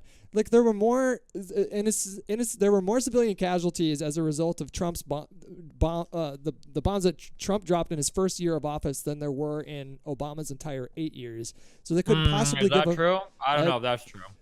yeah, we can check it right now. Hold on. I'd be really interested to see that because Obama did a fuck ton of droning and bombing and shit in the Middle East. I'd be real interested if that was true. I know that Trump increased the amount of drone strikes and shit going on in places like Yemen, but I would bet $15, no more, that I'm right on this one. I'm pretty sure I'm right. More civilian casualties, bombs, Trump, Obama. it might be that the stat might be that Trump is on track to if he carries out at the same rate. But there's no way that he already has. There's no way. Obama was a huge hawk in terms of foreign policy. When President Donald Trump took office in January, it's unclear whether the bombast, blah, blah, blah, blah. The data indicates several alarming trends. According to research from nonprofit monitoring group Air Wars, the first 7 months of the Trump administration have already resulted in more civilian deaths than under the entirety of the Obama administration. That's one report right there, and I'm pretty sure you could find. Yeah, I'm pretty sure I'm right about that. Oh, maybe it's for civilian deaths, I guess. Wait, It's can you link it? I'm curious. It's specifically civilian casualties. Yeah, where do you want me to link it to? Actually, I wouldn't even believe that, though. Link it to me. That's incredibly surprising. I didn't know that. I'm not saying you're wrong. It's just that's very shocking to me. Holy shit. Just show it to me on Discord. Okay. This was just the first article I found, but you can find other articles too if you just Google it and find. So they couldn't possibly give a fuck about that. Like that, that to me is like pretty big glaring inconsistency. Okay, here's another question for you. What would you how would you go about making politics more appealing to younger people? And how would you go about making it less volatile in the gaming space? Because it is fucking terrible in gaming. Like in terms of political discourse, I don't know if there's any group that has worse discourse than gamers. I could be off the mark there, and that could just be purely anecdotal. I don't have any evidence of that. Like, I don't have any data to support that claim, but it seems pretty fucking bad.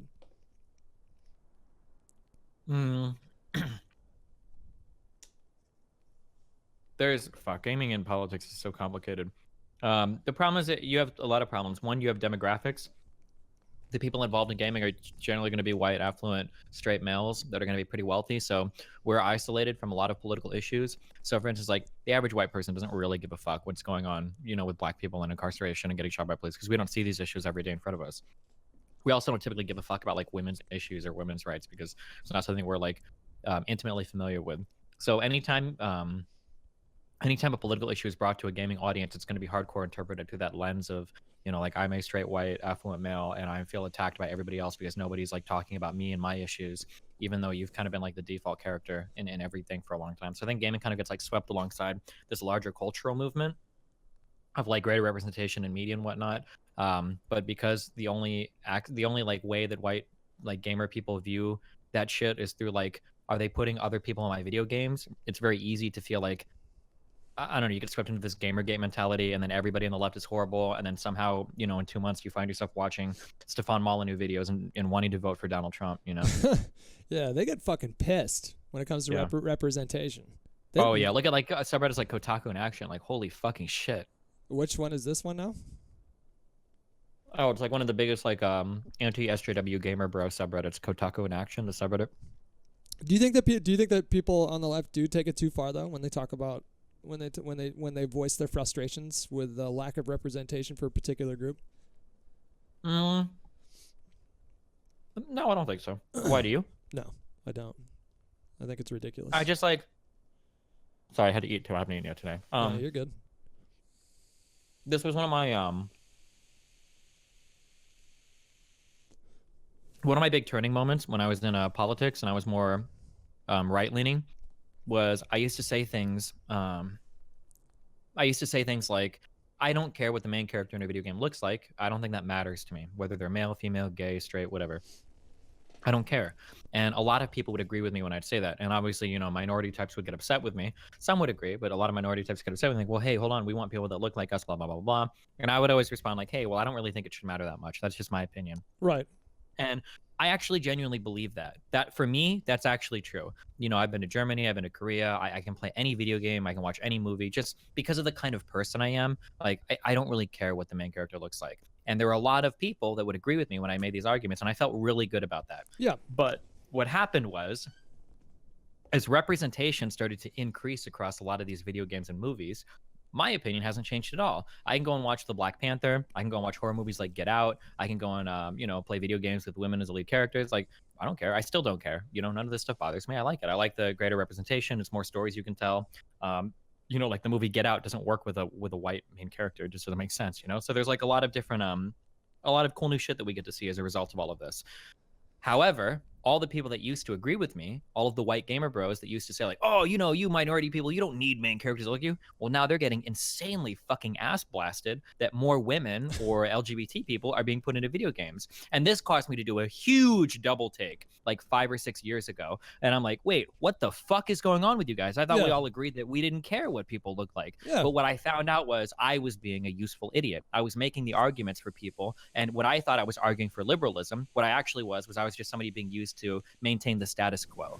And they didn't really give a fuck about my arguments. All they cared about was that I was making arguments that hopefully would ensure that white straight men were still like the main character in every single fucking video game they play, Yeah, if identity doesn't matter, then it doesn't matter, period. So yeah, but it just becomes a tool for people to argue with. Yeah, that really fucking bothered me. It seems like a betrayal of the principle of anti-SJWism or anti-identity politics to then care that they turn around and added like a trans character to a video game or something. It just doesn't make any sense to me. Yeah, why does it matter? I thought we all agreed that none of this shit mattered. And then a lot of the arguments that people will use kind of betrays their inner thought pattern as well. When somebody will say something like, okay, well, why did that character have to be gay? It's clearly political.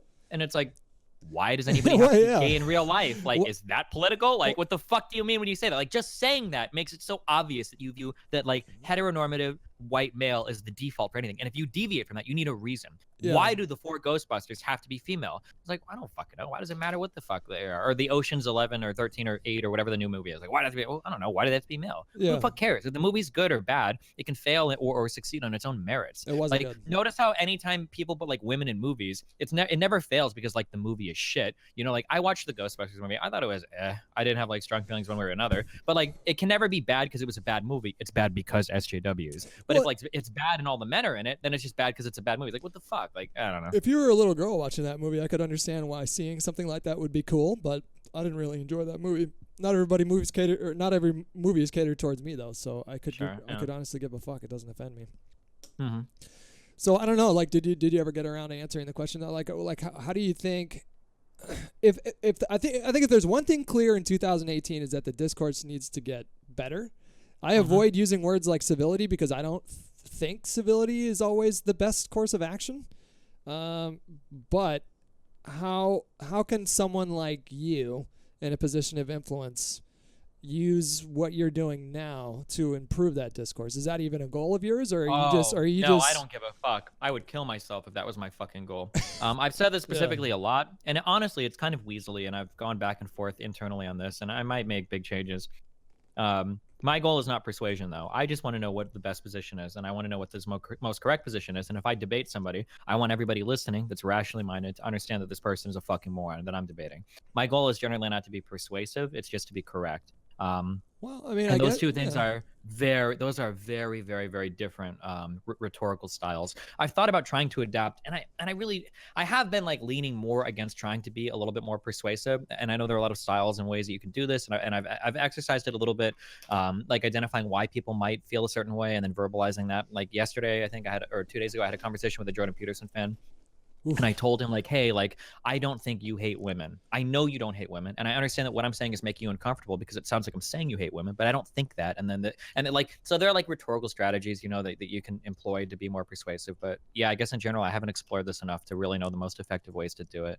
It's oftentimes hard to distinguish between people that are full-on misogynists or racists from. No, it's actually pretty easy usually, I think. Well, I don't know. So like a lot of the then I don't. If that was the case, I don't know why it's misinterpreted as much as it is, because I think a lot of people jump to label someone like PewDiePie a racist, for example, when he had that little slip of the tongue. And Oh, well, the problem is because remember what I said earlier about inputs and outputs, and that the inputs can be very, very varied, but the outputs can all look the same. Explain what you mean in relation to the PewDiePie. So sure. Well, not necessarily to PewDiePie, but we'll say to a Trump supporter. Okay.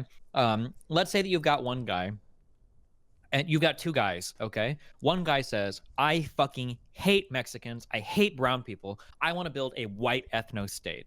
And the other guy says, "I just want a strong, stable, powerful country." And through different types of rhetoric, both of these people end up being in favor of the wall. One, because one guy fucking hates Hispanic people and wants to keep as many out as possible, go back to 85% white people. The other guy, because he wants strong borders and a stable country. One guy wants to deport all the DACA kids, wants to deport as many illegals as he can because he fucking hates brown people, wants them out. The other guy wants the exact same thing, but just because he thinks rule of law or something should be enforced, or we need to get a handle on what's going on. The other guy might say we need to fucking get Muslims and shit out of here because that religion isn't compatible with our Western values, and fuck all of that shit. But the other guy might just say like, oh well, maybe Muslims are all terrorists, so they need to get out. Right? What I'm saying is that like these two people can get to their positions, one in an incredibly fucking hate-filled way, and then another in like a way that's not filled with hate, but he's just kind of dumb. But at the end of the day, so their inputs are very different. Right. But the output is I'm voting for Trump, and I'm in line with every single fucking policy that like a literal race realist, misogynist is going to be in line with, and we happen to get there this different ways. Right? Well, that was precisely my meaning, though, is that it's getting a little harder to distinguish between those two groups sometimes, because the language oftentimes overlaps, and so in order to properly gauge whether someone is actually a racist or if they believe in a strong a state with a strong border security or something like that, you would have to take the time to actually have long, detailed conversations with them, and in short form platforms like Twitter, it's pretty hard to do that a lot of the times. And so in that case, I'm sorry.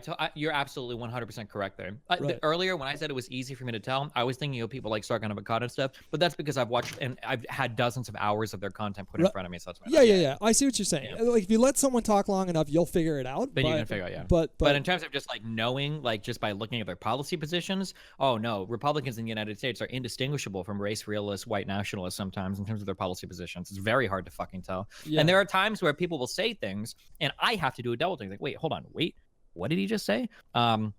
I don't know if you've heard of ContraPoints, but she did a good example of this, where like there was like an advertisement from some like charity company or whatever, or some humanitarian company, and they put out an ad, and the picture was like of somebody holding a white children, and the text on the ad was, the most important thing that we can protect is our children. Yeah. And she had to do a double check. Wait a second, is this some white nationalist shit, or is this just some normal fucking shit? And it's like that's like the whole issue with, like, I guess people call it crypto fascism, where it can be very fucking hard because your reality is constantly being gaslit, where they're telling you like, well, no, we don't mean that.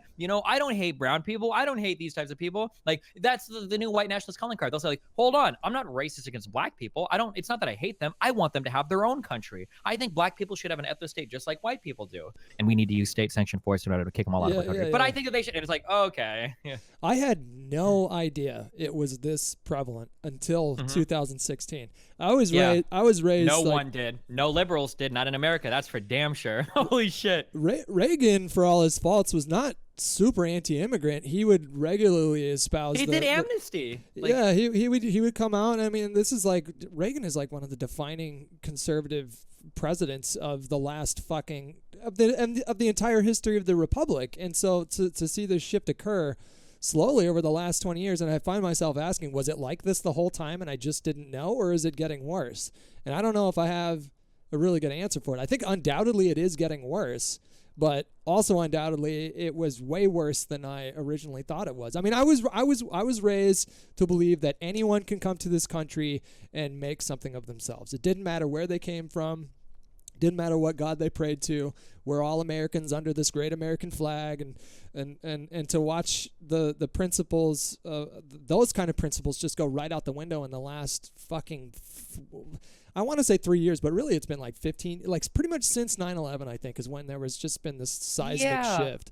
I was going to say that was the first, after 9/11 was the very first time where I took a critical look at my country and I was disgusted. And it had to do with, because even though I'd grown up crazy conservative and all that shit, I did leech like those American principles, those like osmosis into me. That idea that like, cause I would jerk up like, oh, America's the greatest fucking country, blah, blah, blah. But I thought that because of our core principles. And after 9/11 happened, and I saw that people started to protest new mosques being built, that was like the first time in my life I was like, wait a second, we're America. This is like freedom of religion. This is actually like a really easy issue. Like, you guys shouldn't be protesting this. What's going on? That was a huge moment for me where it made me take a double take. And I was like, this is actually fucking disgusting. Is social media to blame for that? Like how, I don't know what particular thing. I'm sure you could get 20 social scientists, PhDs in a room and get 25 different opinions on what caused it. I mean, it's probably a little bit of a whole bunch of different things, I imagine.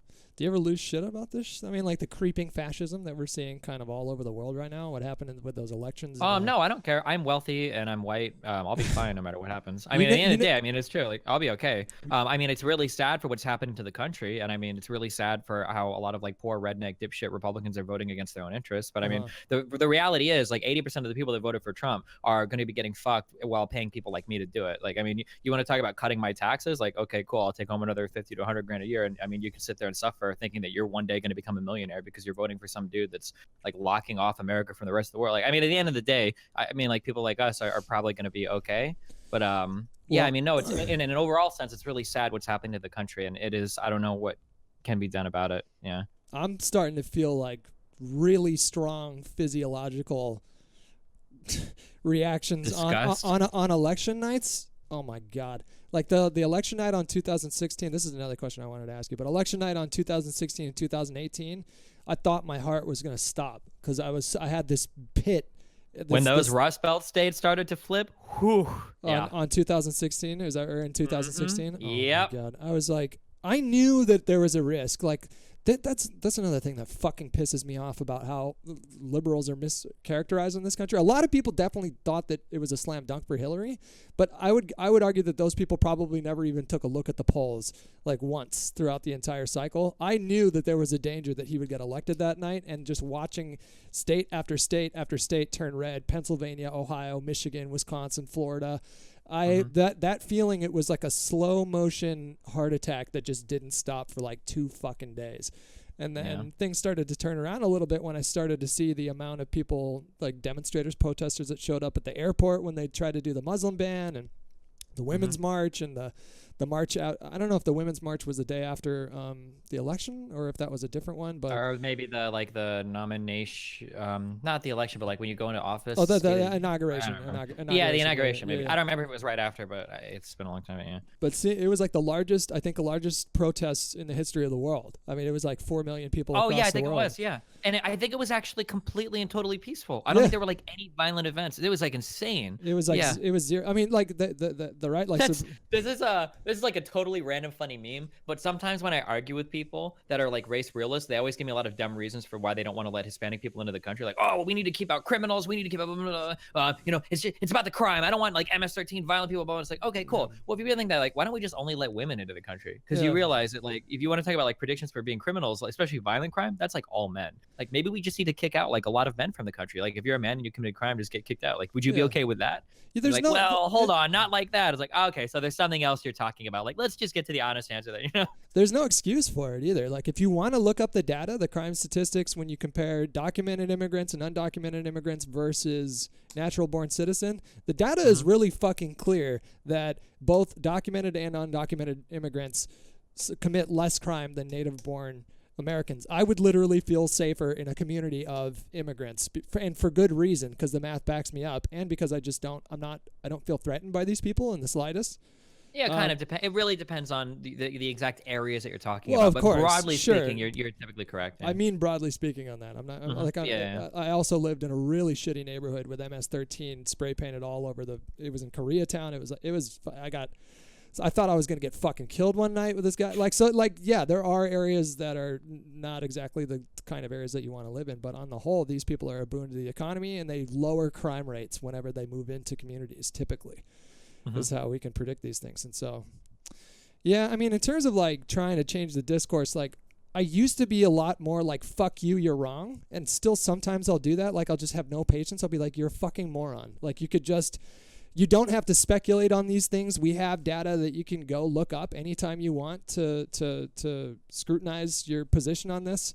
But you don't. You choose not to. So fuck you, you're wrong. And then in the last year, I've been really trying to not do that. And it's fucking difficult.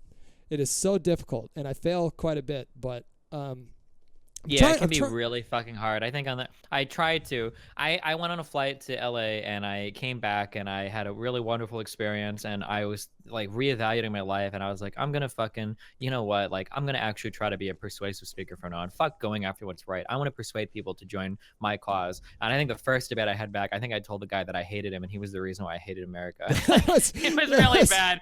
I fucking lost on that in like literally fucking one day. The first debate I had, I think I fucking lost it. That kid that you were debating is a textbook example of what I'm talking about because he was so confident in his positions.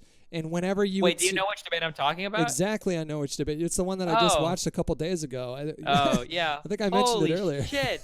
Oh my god. Yeah, I don't have the. He was saying things like how can you not blame Obama for the housing crisis? Like, what the fuck are you talking about? How is this even possible? Like, he's a time traveling fucking demon to you? Like, holy shit. He was very stubbornly talking. Like when you were trying to tell him that we've been hitting record high stock points since what did you say 2007? And you were trying to explain that to him, and he said, "Yeah, well, it reached that record high, but then it went down again." And like he couldn't process the information. That's not what an all-time high means. You can hit an all-time high and then drop and then go back. Yeah. But he was so confident, and that's the point. Like I run into people like that. Not in real life because I spent a lot of time by myself doing this whole thing, but like on social media.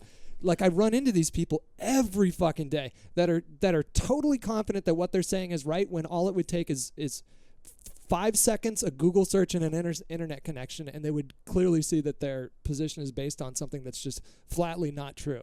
And I don't know how to combat that.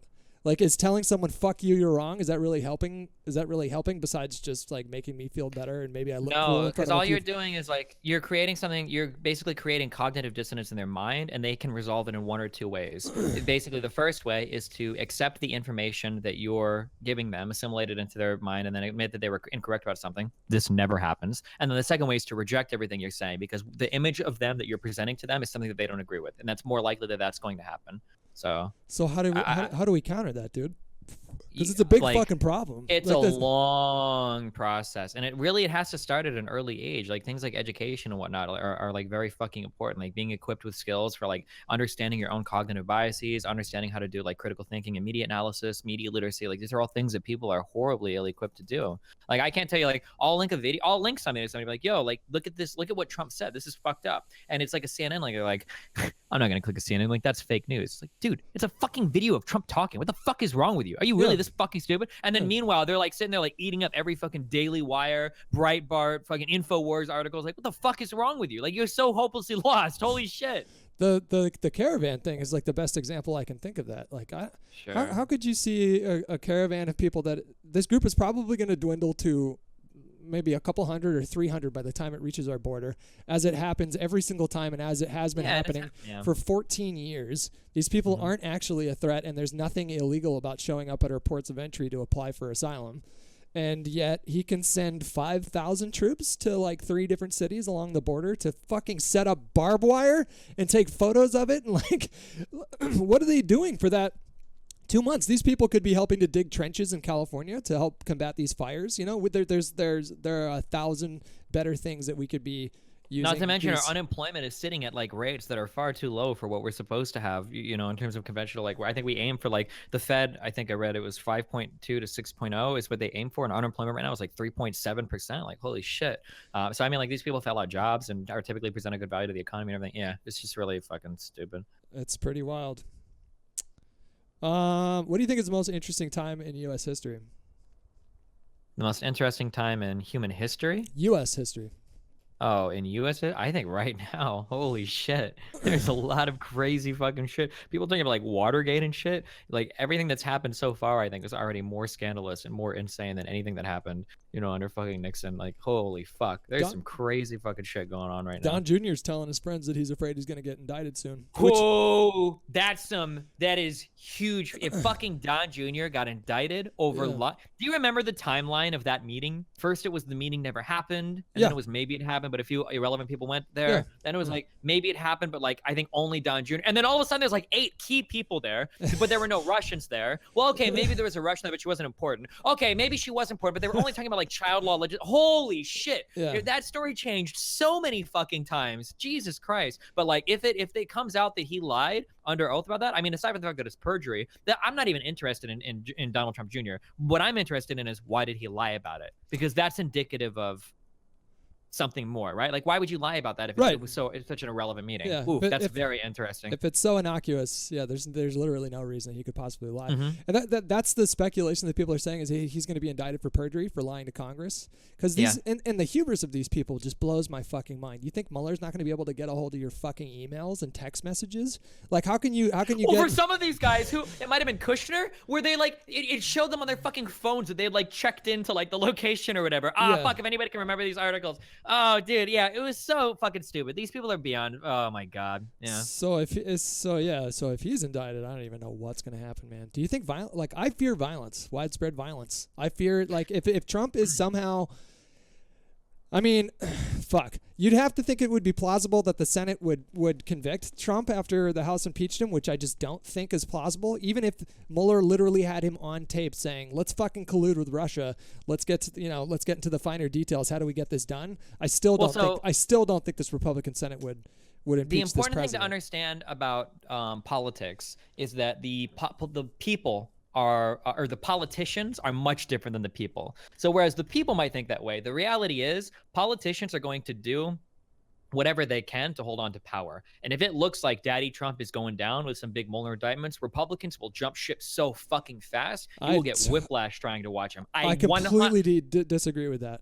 You do? I would bet my life on that. Because what will happen is if Republicans see that Trump is going down, they don't want to lose their re-elections. Not only are they going to disavow Trump, they're going to say they always disavowed him. It will that's how I think it will absolutely happen. Well, nobody is going to stake their political career on Trump. They don't care about him that much. They just want to stay in power. Okay, so here's why I disagree, and you said it yourself. These people care about re-election more than anything else, and it doesn't fucking matter what established norms would tell them to do in this spot. It doesn't matter what Republicans did with Nixon in 1974 or whenever he was impeached.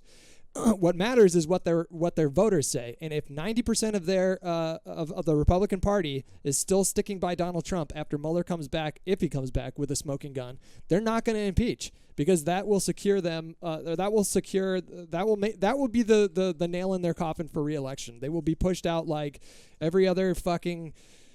What I guess you can call moderate conservative now. Like I guess Paul Ryan is a moderate, or I guess Jeff Flake is a moderate, and Ben Sass and those guys and stuff like that. But like if their voters come back and tell them don't believe them, this is the deep state, it's all made up, that video was doctored or something like that, then they will not convict that man.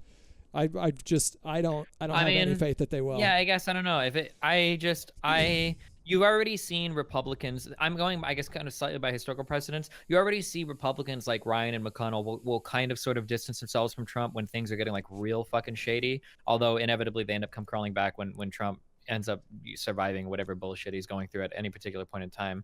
But I mean, yeah, I guess it would be interesting to see what would actually happen. I feel. When have Ryan and McConnell seriously pushed back against Trump, though? Well, like, fuck, I wish I could remember specific examples because it weakens my argument not to. But I feel like there have been, I know for a fact, I would have to go back and look, but like, I know there have been times where Trump has made statements and Ryan has pushed back on them, going like, oh, well, I don't agree with that, or oh, I don't think it was right that what Trump said there. It might have even been like a couple years ago. It was newer into the Trump presidency, but I know that, like, I know at the very least, I know Ryan has. He did that before the election took place, but then right after Trump was elected, he went along with everything. The birthright citizenship is something that was pushed back on. Yeah, but he's already announced he's retiring, so I don't really. Paul Ryan, yeah, he has. He has nothing to lose by saying that. McConnell's never going to go on record saying that I really doubt McConnell's going to. It ends up being a lot of like McCain talk, where they end up saying one thing, but their voting record is like, okay, well, who the fuck cares what you say? But I don't know. I guess we kind of have to see how it plays out. But and to some extent, I guess the thing that hurts my argument too is that impeachment is very much a political process. So like, because I would say like if Trump is in handcuffs, it's going to be real hard to support him, but he won't get there if the Senate doesn't actually move to impeach. Right? The DOJ is not going to indict a sitting president, though. They're just not going to do that. I think they will. No, I think they've come out and said I think they've come out and said that they respect what they call like the prevailing legal opinion on this matter. I mean, it could go to the Supreme Court, I guess, but I don't think Mueller's going to come back with an indictment. I think he's going to come back with a report, give it to Congress, and then we'll see what goes from there. Well, but I don't think Mueller himself. Well, wait, no. Why couldn't he? I think he could. No. That is debated. There's constitutional crisis shit, right? Right. Yeah. There's like 4 different kinds of constitutional crisis. I can't remember. Yeah. Like, the Constitution exists, but it doesn't tell us what to do exactly in this spot, I think is one of them. But but I think like he's respected DOJ precedent so far. Like he went totally quiet for like 60 days leading up into the election, and now there's. Well, but like that's more than just DOJ precedent. That's like a foundational thing of our democracy. Like I think that was really important because you don't want to have a legal issue like that influencing the election. And I respect Mueller, and everybody should respect Mueller for remaining quiet in that time, I think. No, you want that man. If he's quiet, that's a good thing, man. He's behind the scenes doing all. Well, sure. Well, I'm saying like they probably could have gotten the Trump Jr. rumors circulating before midterms to kind of influence the results. No, this actually just the Don Jr. thing. The Don Jr. news was reported in the days after the midterms. He's been reportedly. Yeah, no, that's what I'm saying. What I'm saying is that he could have probably pushed that earlier, so it would have influenced the midterms, but he didn't. And I think that's cool, right? No, he's done a really good job of not making it about him. Like Ken Starr was like a celebrity in his own mind during that whole Clinton thing, and Mueller has just been completely mum this entire time. And like he speaks with indictments. Like what Mueller has to say when he just drops a fucking shit ton of holy shit felony indictments at like 6 o'clock in the morning on a Friday. It sucks because dude, I pay so much attention to the Mueller stuff, but all that shit is East Coast. And so like the morning that Manafort got indicted, by the way, like I stayed up until like 5 a.m. because I knew some indictments were going to drop because it had just been reported so heavily in all these different outlets. But you got to stay up until fucking 5 a.m. The time difference sucks. And like when Comey testified, it was like 6 a.m. I woke up for that. I do not wake up early, like ever. I usually sleep in until 11 or noon or 1 because I stay up until 4 or 5 usually. When the fucking Blasey Ford hearings and the Kavanaugh hearings happened, that was like, dude. It's like I woke up at 4:45 to watch. Where are you from? I'm in California. Dude, if we're together sometime, we should play a drinking game. It's called a Devil's Triangle. It's like quarters. It'll be a lot of fun, dude. Like, yeah, let's do it during the hearing at 5 in the morning or whatever. Oh my god, that whole I didn't even know. Like, I thought that Ford's testimony and her thing was kind of shaky. But dude, once Kavanaugh testified, I was like, holy shit, this dude is fucking crazy. What the fuck? I thought that Kavanaugh like fucking hung himself by his own testimony. It was so fucking crazy. Do you drink beer? I like a beer. Like, oh my god, he's a Supreme Court justice now. Holy shit. He got into that thing with Klobuchar when he's like, I don't know, do you drink beer? And after she said that her fucking father was like an alcoholic or whatever. Yeah. But no, that like it played like to you and me it took that much differently than his base. His base saw that that's counterpunching his base. Yeah. His strength actually thought that he came on top of that. It strengthened Republican resolve. It was insane. I'm curious which part of Ford's testimony you found to be shaky. Well, I just mean in terms of like the coming out.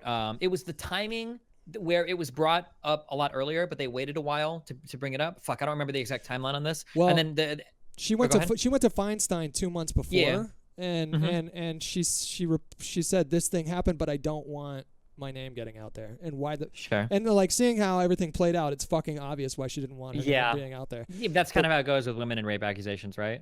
Yes, and then well, generally, and then this idea that that women come forward with rape accusations just to get famous or something like that, just completely which is generally dumb. It just flies in the face of everything. I'm sure it's happened before, but I mean, there's always outliers, but I'm just saying it flies in the face of everything. Like. Yeah. Anyways, so like she went to what's been trying to be proved. Yeah, sorry, go ahead. Well, she went to Feinstein 2 months before, and she asked for anonymity, and then it somehow got leaked to The Guardian, I think, or I can't remember which outlet it was. So then Republicans were accusing Feinstein of leaking it, and then whatever news outlet dropped this story took almost unprecedented step of clarifying that it did not come from Feinstein's office. So so yeah, it wasn't like I was in Florida when the news dropped that he was accused of doing this thing. I'm like, this is fucking this is so shady for this information to be dropping like 4 days before they're going to vote on his confirmation. And so that immediately made me feel skeptical. But then the more details that started coming out about it, like the fact that she talked about it in 2012, and the fact that the fact that she asked for anonymity, she wasn't looking to make any kind of a name for herself, and then just watching her what testify. I was really curious of is when they finally let the FBI investigate it and they neutered the fuck out of him. They weren't allowed to talk to the one lady that actually seemed so credible, the one with like the security clearance and everything. They weren't allowed to talk to her, were they? When they were trying to gather evidence on whether or not anything happened. I think that's Swetnick. I think that's Avenatti's client, who has since come forward to say that Avenatti misrepresented a lot of what she had to say. So I think that allegation is actually a lot shadier than. Oh, gotcha. I would have to look into that more. I haven't heard that one as much. Yeah, some new developments came out of that. I don't like Avenatti. I think he's been he is definitely. If I had to use one word to describe Avenatti, I would definitely say he is an opportunist. He knows how to play. Yeah, he's absolutely. If he thinks he's going to be the Democratic fucking front runner, he's got another thing. Definitely not. Definitely not. Not a big fan. I do like that he has like a level of arrogance and shit that is very funny to run alongside Trump. I know that it fucking kills Trump that he can't respond to some of the tweets that Avenatti has sent. I know that is fucking hurting him, and for that, I give him the meme props for doing it. But well, to his credit, he was able to call. Like, he was right about so many things. Like, he called that Michael Cohen was going to be indicted, and there was a bunch of other details. Like, if you get into the minutia of that whole, like, because the whole thing with Cohen is like multi-pronged. It was like campaign finance violations, and then also the fact that he's been a part of the Trump organization for like the last 10 years, so he's privy to a lot of those financial details. Dude, when that transcript got released for who his third client was, it was fucking Sean Hannity. I felt like it was like Sean Hannity. You read that and then like the credits would roll on like an episode of The West Wing or some shit. It was like, holy shit, like, oh my god. It was wild. Cohen just showed up in DC yesterday with one of his defense attorneys. So his like the big speculation is that he's testifying in front of the grand jury. So I don't know. Like we're definitely going to see something from Mueller soon here, which is, dude, indictments on Trump Jr. are going to be fucking insane if that's actually happening. Holy fucking shit! If he perjured himself and Mueller can prove it with his text messages or something like that, then he's fucked. And like he'll just get pardoned anyways. But politically, that's going to play he's fucked. And the two big things are: can he be pardoned? Like legally he can be, but politically, what the fuck is going to happen? That's going to be insane. And then two, why did he lie? Fox News' Twitter is still totally silent. They haven't tweeted a single thing since the fucking 8th. Holy shit! What is that about? These people tweeted hundreds of things a day. Well. So what I read, I don't know if these are actually connected, but what I read was that like when rumors of these indictments were floated, a lot of weird shit on Twitter started happening. WikiLeaks stopped tweeting, Fox News stopped tweeting, Dredge reported everything he had on his Twitter. I wonder if WikiLeaks is tweeting again. Dredge deleted all of his tweets in like 2014 as well. Yeah. So WikiLeaks hasn't tweeted again for 4 days as well. Like, yeah, holy shit. Well, he's been all the reporting of the Mueller probe in the last couple months have centered around Roger Stone and his connection to WikiLeaks, and whether or not the WikiLeaks coordinated with Trump's campaign specifically to time the dump of these emails. So if but what can they can indict Assange, but they can't extradite him from, where's he at again? Like he's in. Well, Assange already has charges against him for like rape or whatever, doesn't he? Isn't he in Russia now? In Sweden, but I think those charges were dropped. I could be wrong, but he was facing like it wasn't like. It was Someone in the chat said Belize, Ecuador, London. Ecuador. It's the English. No, the Ecuadorian embassy in London. I don't know where the fuck he is. Apparently, he doesn't change his kitty litter and he doesn't take showers, and it's really pissing off his hosts in that embassy. Interesting. But that shit doesn't matter. But yeah, I mean, I do fear widespread violence if they actually indict someone like Don Jr. or if they find a way to get this this Republican Senate to actually impeach Trump. Can you imagine like the demonstrations that would occur in streets all over this country? Like if they were marching with tiki torches just like a year ago. What do you think they're going to do if their dear leader is ousted from power? I mean, I think that's I'm gonna, not sure. if somebody's sending pipe Authoritarians are bombs and scary, shit. but I feel like with the way that it works in the United States, I feel like terrorist attacks. Oh fuck! Hold on, there were two things. Oh, bullshit. Pipe bombs. Something you just said. I feel like unless people are actually starving, I don't think actually. I don't think you're gonna see like terror attacks or whatever happening. Really? Like, or yeah, or I'm sorry, I shouldn't say terror attacks, but like I don't think like widespread civil war or violence is going to start happening unless people are actually starving. I don't think these political issues are enough to get people to do it. I could be wrong, but that's just like my gut feeling on that. I don't think it's going to be civil war, but I do think I do see some. I mean, like if somebody, we just kind of like. Somebody sent out 14 pipe bombs to like Trump's like list of number one enemies. Dude, and I just we brushed through this so fast. If these would have been fucking brown people or Muslims, holy shit. Yeah. This shit would have been on the news for 2 fucking weeks. I don't even remember anything now about the MAGA bomber. We were just like done. We were done with that news in like fucking 18 hours. Holy fuck. It was 3 years ago. No, they weren't fake pipe bombs slamming Sam Twitch. He was just not good at putting them together. But the FBI clarified and said that these were not supposed to be decoys. So it's a good thing he didn't know what the fuck he was doing, because otherwise, like, can you imagine what the fallout from that? Like, if fucking Biden, like, if he would have been successful and these people actually fucking died, for like 14 prominent Democratic figures, oh my god. Yeah. Well, to be fair, someone said one of them fucking went up. To be fair, I'm sure, hopefully the Secret Service is catching all this stuff like that. But it wasn't even the Secret Service. It was like the United States Postal Service that was catching all these, I think. Was it? Yeah, because they had to go through. I thought it was Secret Service for a few of them. Oh yeah. If the ones that like showed up at their doorstep, I think, but maybe. And then he put the. Oh, and I was gonna say real quick, because people, this is something I kind of brush over. People always talk about how like all the rape accusations are fake and nobody vets anything, blah blah blah blah blah. Somebody else believed that too. The guy, is it O'Keefe, the fucking piece of shit that runs Project Veritas? Yeah, Veritas. Did you watch the story with the fucking fake lady that they tried to send in with a fake rape accusation against Roy Moore? Yeah.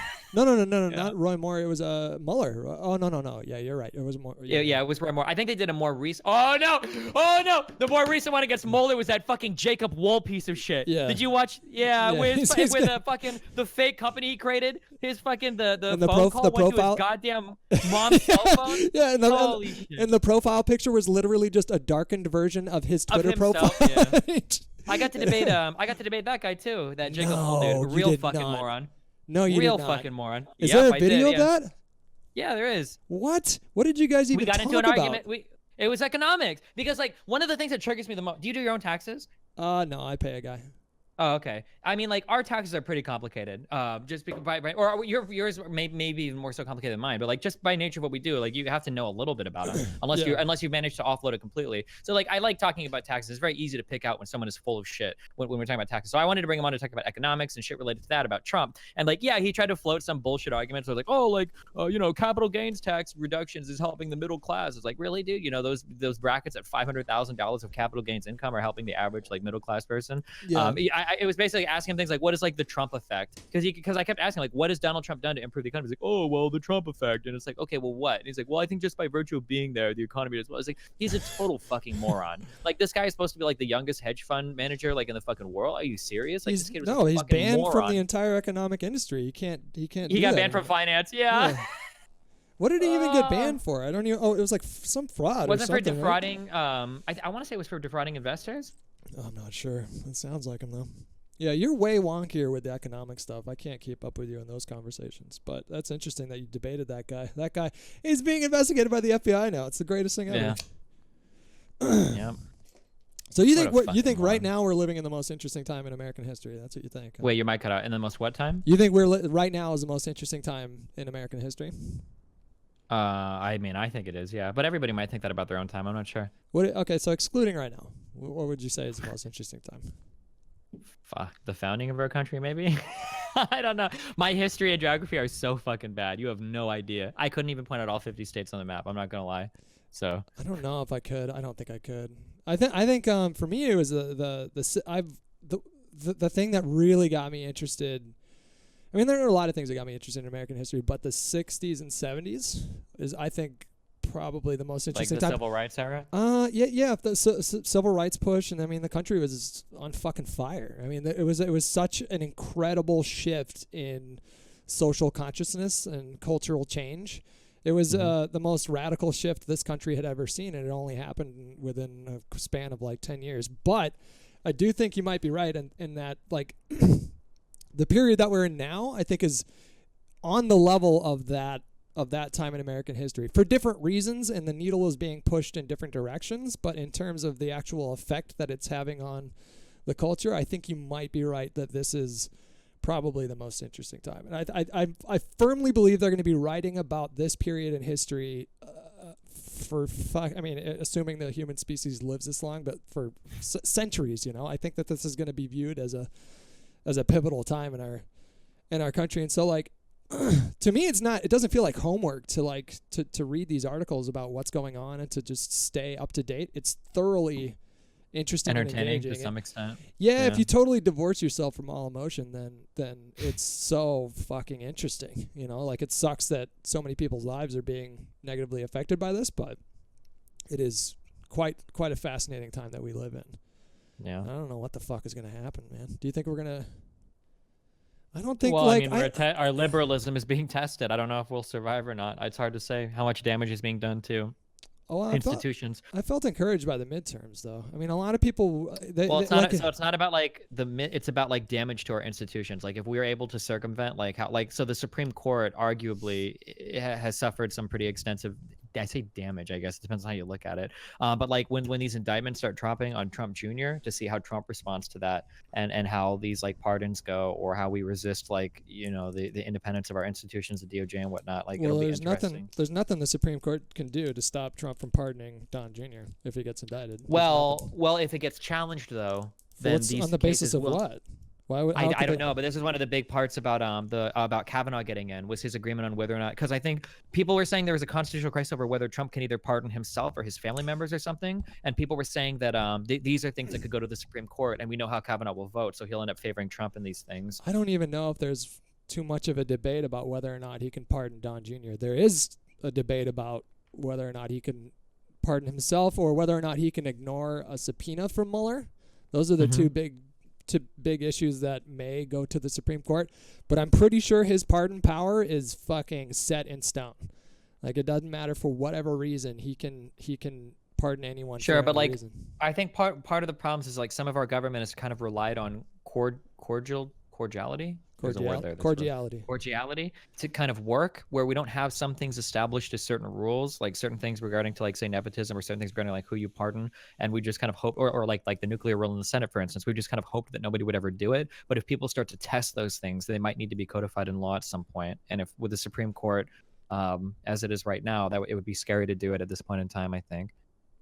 Yeah, that lack of faith in our institutions is a big fucking deal. You're right about that, because there is a consensus on the right that our institutions are corrupted by deep state, like deep state officials that are seeking to undermine the willful authority of our president. And they are, I mean, you will not, I don't think you're going to find too many people on the right that would be like, no, our institutions are fine. The checks and balances are there for a reason. That sort of thing. Yep. We have like all the power. So just to keep track of things, so Hillary Clinton was able to control all the intelligence agencies, all the DOJ and everything, even through Trump's appointees, like every single part of the government, like able to fake election results, get illegal vote, but somehow still lost the election by like 50,000 votes. Oh man, the 3 million illegal votes thing is the fucking funniest thing ever. His source for that was literally just some guy on Twitter. That's it. It was just some random guy. And then when some random guy that tweeted that they were going to prove it and then like never published or posted anything about it at all. I remember the original tweets. Yeah. He gave interviews to like MSNBC and stuff like that. And they're like, do you have proof that 3 million illegals voted in California? And he said, yes. And they're like, we're working on it or whatever. We're going to post something. Yeah. No, he said, they said, so are you going to show us? And he said, no. He just flat out said no. Oh, really? I thought on Twitter they were saying that, things like that they were going to post something soon. Oh, I don't know. I'm sure they did something like that. Yeah. Oh, maybe, yeah. But yeah, that was his source, was just literally some guy on Twitter. And then that was the fucking catalyzing event that caused him to form that voter integrity commission, which wasted how many, probably millions of dollars of taxpayers' money. It was some guy on Twitter. And the fact that, like, I keep going back to this, but the fact that, like, no one has ever, not once ever been able to prove widespread voter fraud is a thing, and yet they're still able to use that. I think it happens. But they're still they're still able to chuck, like, if I'm a Republican, at some point I would assume that I'm going to start scratching my head and saying, wait a second, how come nothing ever materializes from these accusations? Like, how come, like, at some point if they're there going to was have widespread voter fraud, this would literally be one of the most groundbreaking news stories in American history. Yeah, it would be. Yes, absolutely, it would be. You talk about eroding faith in institutions. What would it save? I mean, that people have been sort of like that erosion of our faith in the institutions. I mean, you can go back to 2000 and the recount and the Supreme Court stopping that recount. Like, Gore probably would have won that election if the recount would have been allowed to continue. I thought that oh fuck, I might be incorrect, but I thought that the consensus was that Gore actually was the fair winner. Not even just like in popular vote, but in electoral college, that he would have just full stop, like, would have just won. Well, it all came down to Florida, and the Supreme Court stopped the recount from continuing, and their logic, that the whoever authored the opinion, their reason for doing that is that the damage to the American, like, the damage to the office of the presidency isn't worth actually going through and double checking these results, which is pretty astounding to me. But if there's this unified front on the right that all these institutions are corrupt and Trump's going to come in and clean everything up, and as soon as Trump leaves, it's all going to be corrupt again and stuff like that, then there also needs to be a unified front on the left. And there's plenty of people on the left that indulge themselves in conspiratorial nonsense as well. So there's not quite as unified a front. I never thought I would be the guy in fucking 2018 standing up for the FBI. But here I am. You know, that's quite a different tune than I was singing when they were building up to the Iraq War. But it's hard to be. It's hard to have any kind of middle ground in 2018. It's really hard to be a centrist. What do you do when I'm trying to think. I want to go to the chat. The people that make me want to fucking kill myself are the people that the extreme centrists or whatever. So, like, because I see, Anisha, I see you in chat saying, like, Fox and CNN seem like parody at this point. Oh my God. I feel like some of the most damage that's been done are the and this is like really standard. I read I think it was it a Greenwald article on this, on how Russia does propaganda, where the goal is you understand that everything you're saying is fucking ridiculous. You know that, but your goal is to make it, not to build credibility for yourself, but to say, well, hold on, okay, maybe we're crazy, but, like, look at that thing that they're doing over there. Yeah. We're all just as crazy, and that's it. And that's like a really big, like, propaganda technique. Yeah. People that compare CNN and Fox News unironically make me want to kill myself in a video game. It's not Holy shit. It's not the comparisons, it's the equivalencies. That there is no equivalent not of even remotely comparable. Show me someone on fucking CNN that is even remotely comparable to fucking Sean Hannity. Like, you're not gonna find a person like this. Holy shit. He's not the only one. Lou Dobbs, Janine Pirro, fuking Dan Bongino, all these fucking. That guy blocked me on Twitter, by the way, which is hilarious. But like they definitely have people on CNN that represent the left side of the spectrum, but they also have Trump surrogates who sign non-disparagement clauses, who are literally aren't able to say anything negative about Trump on TV, and they have them on CNN every fucking day. Like Sean Hannity literally has, like, the family of Seth Rich, like, in tears begging and crying him to fuck off with his like, Hillary Clinton had Seth Rich killed conspiracy there, and he still fucking tweets about it. Like, holy shit. The Clinton kill list. Have you seen that meme? It's like a list of 62 people or whatever that the Clintons have reportedly. I don't know. It sounds like some shit that we get passed around poll. I mean, I'm aware of that there is, like, a widespread conspiracy that tries to find, like, all of these random DC deaths and shit and tries to, like, attribute them to, like, the Clinton machine that they've had. That Seth Rich was, like, one of those people that he was about to drop some big truth bombs on how Hillary is fucking doing whatever crazy election deep state shit, and then they had to kill him. They had to take him out. Like, Yeah. Due process is a very loose term in that circle. They mean it sometimes and they don't mean it other times, and it's quite the thing. Yeah, the Seth Rich thing was crazy. I think they're suing Fox News. I'm pretty sure they're in litigation right now, and I'm sure Fox News will probably just settle out of court for like $20 million or some bullshit. Nice. But that whole thing with Seth Rich really fucking disturbed me. Yeah. Really fucking disturbed me. Because if you're that guy's family, like just imagine the hell of being you just can't turn on the news anymore. You have to basically become a recluse lest you be reminded of your son's fucking murder every single day. That's being used for political points on fucking 4chan or the Donald. Yeah. Yeah, I found that to be really disgusting and reprehensible. Okay, so here, what advice would you have to give to someone who's like college age, 18 years old? Maybe they're curious about politics, but here's the thing about politics when you're getting into it when you're young. It's fucking overwhelming. I mean, it takes like, I'm going to say 2 or 3 years before you really, it's like learning a language, you know? It's like learning Spanish. Because people are using these terms and referencing these things that happened at different times, and you don't know what the fuck they're talking about. A lot of the times, you know, I was completely ignorant when I was 18 years old. And so it felt like I didn't know who I could possibly turn to. And so I just delved into everything I could.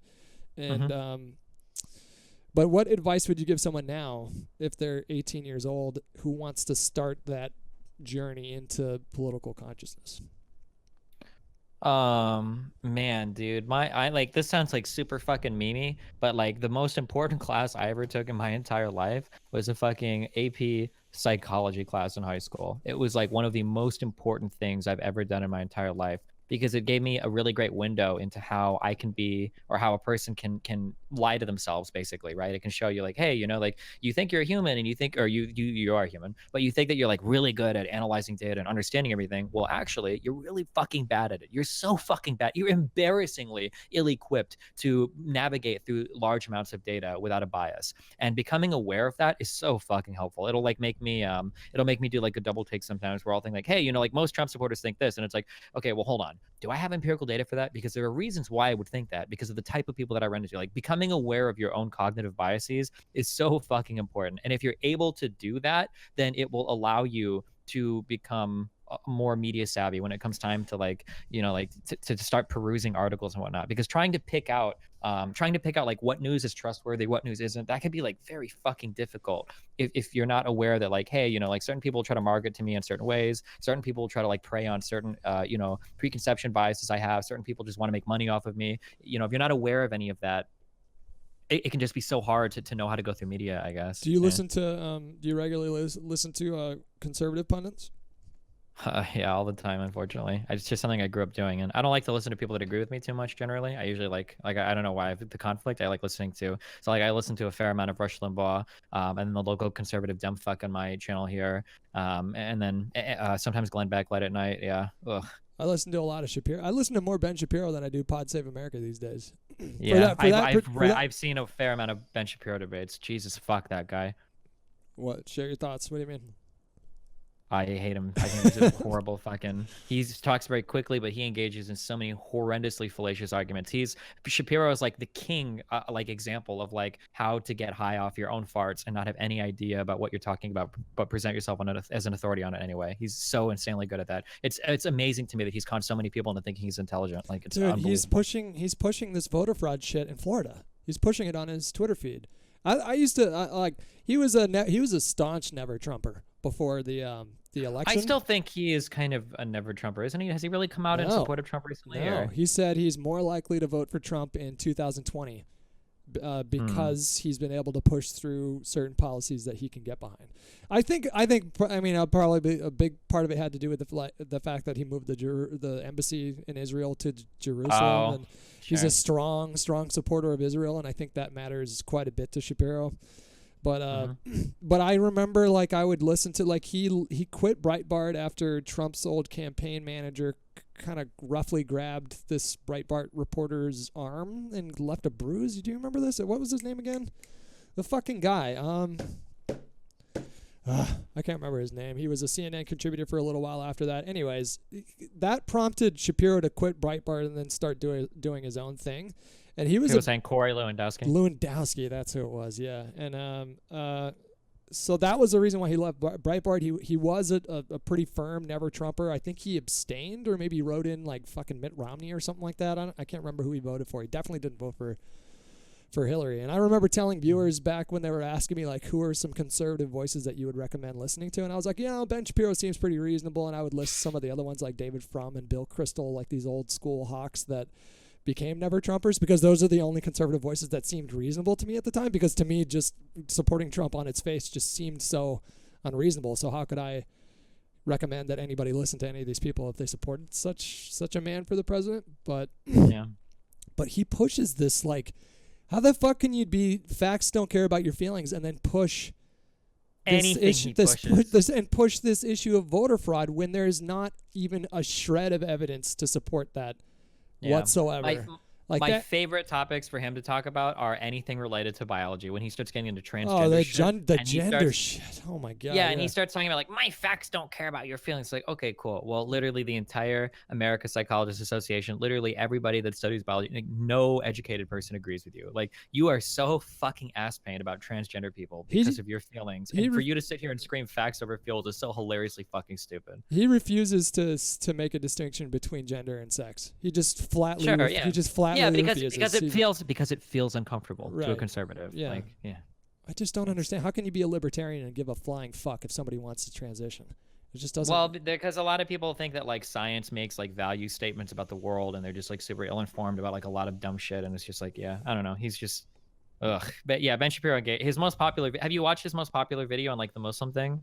Like how to prove that like the majority of Muslims are radical. Oh yeah, him and Sam Harris. Oh my god, it's such a stupid fucking video. Hilariously fucking stupid. Asking questions like do you think sometimes civilian deaths are justified? You know, and pushing your ideology. Like, well, look, these people voted yes in this many states, and that proves that they're radicals. And it's like, oh, cool, you support Israel, don't you? Like, okay, dude. Like, he's got when some. Hamas does it, it's different, but when we do it to Hamas, it's right. Yeah. Well, the history in that region is fucking fascinating and very complicated. There's plenty of blood on both sides, but he just has those blinders up. Like, it doesn't matter how many rockets they like.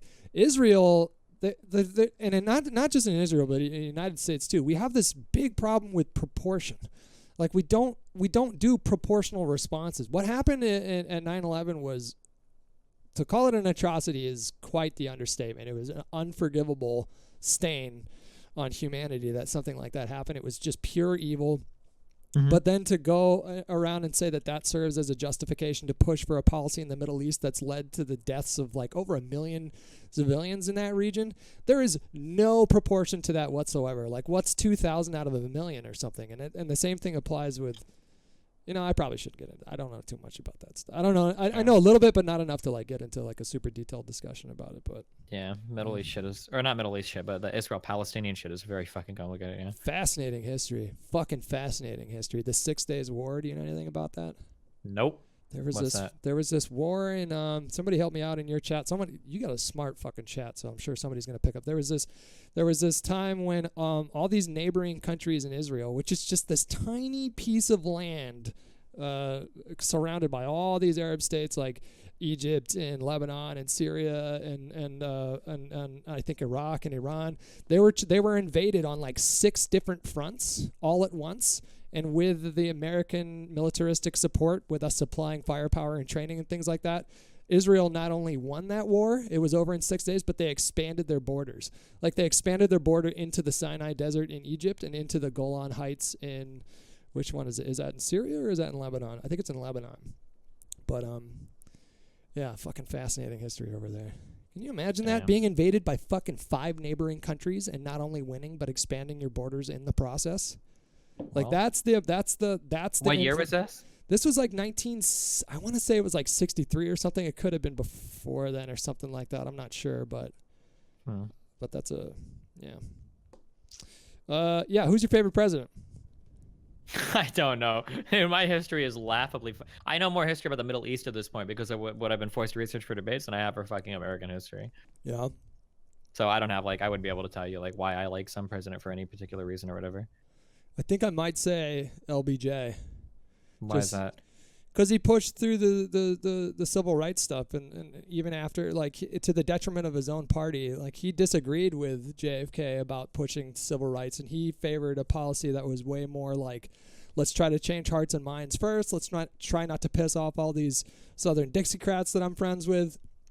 And and I think JFK eventually capitulated and didn't push it as aggressively as he wanted to initially, and then he was murdered. And then LBJ used every ounce of political capital he had to push through these undeniably very important policies, and I think that took a lot of courage. He was definitely a flawed person. You can't talk about, like, it's impossible. It's hard to have a conversation about who your favorite president was because every single one of them is flawed, and every single one of them did some really fucked up shit. Even Obama, Sure. and anyone you can think of. So sometimes those conversations are hard to navigate, but in terms of like the effect that it's had on modern history, I think LBJ probably takes the cake.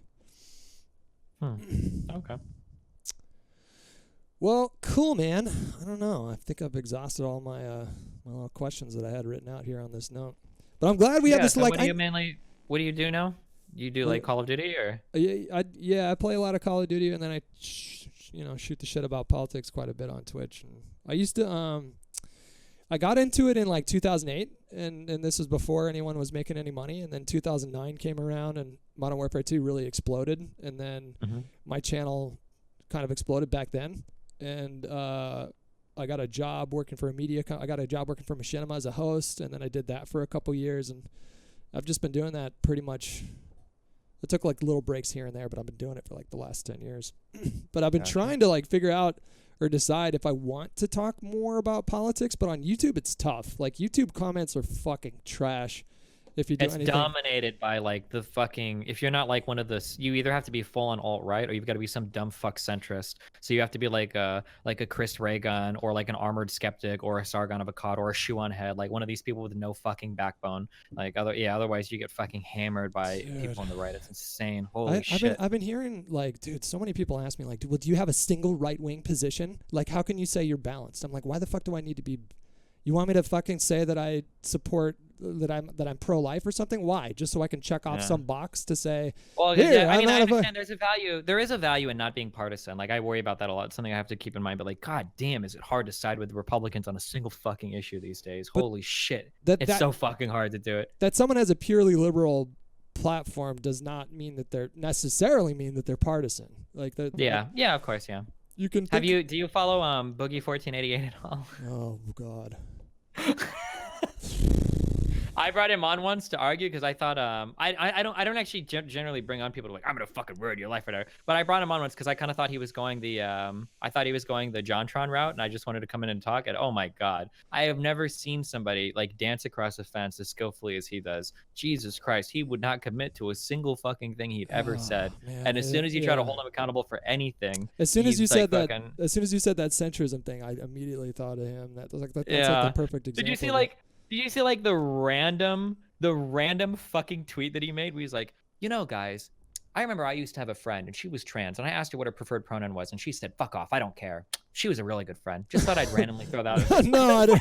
So fucking stupid. What the fuck is wrong with you? I missed that. Oh my god. I got into I jumped into a thread of his recently. I can't remember what the context was, but he basically said he was implying that genocide was no longer a thing since World War II, and that the world has gotten so much better since. The world has gotten better since World War II, but to say that genocide isn't a thing is just astoundingly ignorant.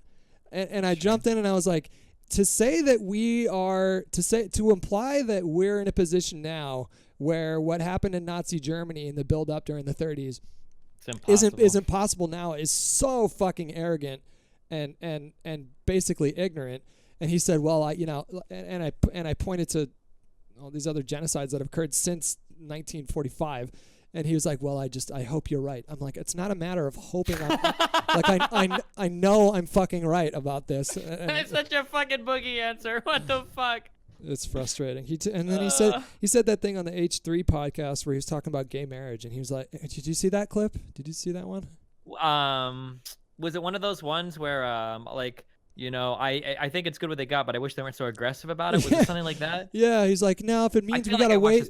Yeah, he said basically like, I would rather wait like 15 years so that people don't like die trying to get this thing. Oh yeah. Yeah, because if you go and you look up like history of LGBT violence, and it says, wait, what the fuck do you think that nobody was getting killed for being gay before they could get married? Yeah. What kind of a dumb fucking? Oh yeah.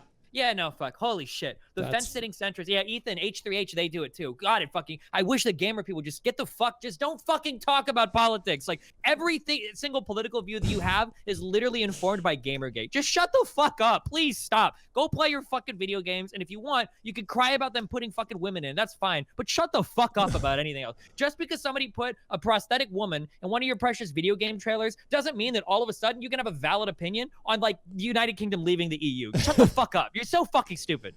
Fucking Christ, that shit drives me crazy. Yeah, I try to catch myself. Sometimes I'll catch myself trying to have conversations that I fucking should not be having. But for the most part, to be clear, I think anybody should be able to talk about anything, but goddamn, especially if you're a public figure, you've got to do your fucking homework, okay? Like, if you find that you're on, like, a podcast with people that are heavily associated with the Nazis, and you're sitting there talking about, like, a lot of really good medical research came out of Nazi Germany and the Holocaust camps, Boogie 14, like, maybe it's time to take a step back. It's like, maybe I really don't know what the fuck I'm talking about. Maybe I just need to shut the fuck up until I do. You know, like, Jesus Christ. Yeah. Yeah, that's tough. I'm not opposed to centrism in general, but the way that centrism is being framed in 2018 is really frustrating. It feels like a fucking scavenger egg hunt where you've got to run around and collect, like, the most extremist things possible to balance out your fucking scale. Yeah. But for some reason, all of these people just end up massively criticizing the left. I don't know how. Why? It's funny. Every single fucking centrist you find is oddly silent when it comes to Trump's authoritarianism. We want to talk about threats to our democracy. We're going to be talking about some blue-haired bitch screaming on a college campus to some kid. We're not going to be talking about Trump constantly undermining the press, constantly making claims to undermine our institutions of voting, of our criminal justice. Like, nothing about that. Like, that's interesting. If you really cared about it, why wouldn't you speak about any of that shit? Like, it's funny. It's funny to them. It's funny. It's just like, oh, that's just Trump being Trump. Trump. It's all about owning the libs. It's like, what is it? Like, take him seriously, but don't take him literally? That's I don't know what that is. Fucking kill me, dude. Hey, so do you play chess? I got people telling me to play a game of chess. Why, do you play chess? I play a lot of chess. Well, I used to. I don't play. No. You don't? No. Oh, do you play Blackout? Yeah, I do. Yeah. You feel like playing some games right now or no? I was playing this paperclip game, but yeah, fuck it, we can play a few. Sure, why not? I'm pretty bad though. Okay. Okay. Here, I'm gonna pee, and then I just gotta get your battle tag, and I'll get you added. Yeah, knock yourself out.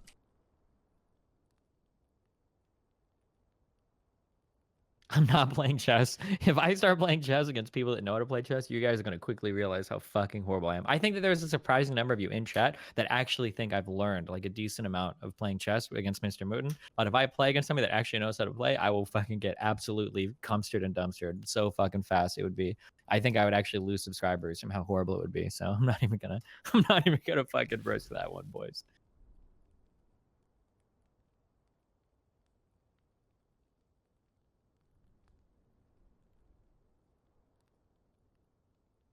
Oh, actually, while he's doing that, I should go and get some food and drink. Hold on 1 second.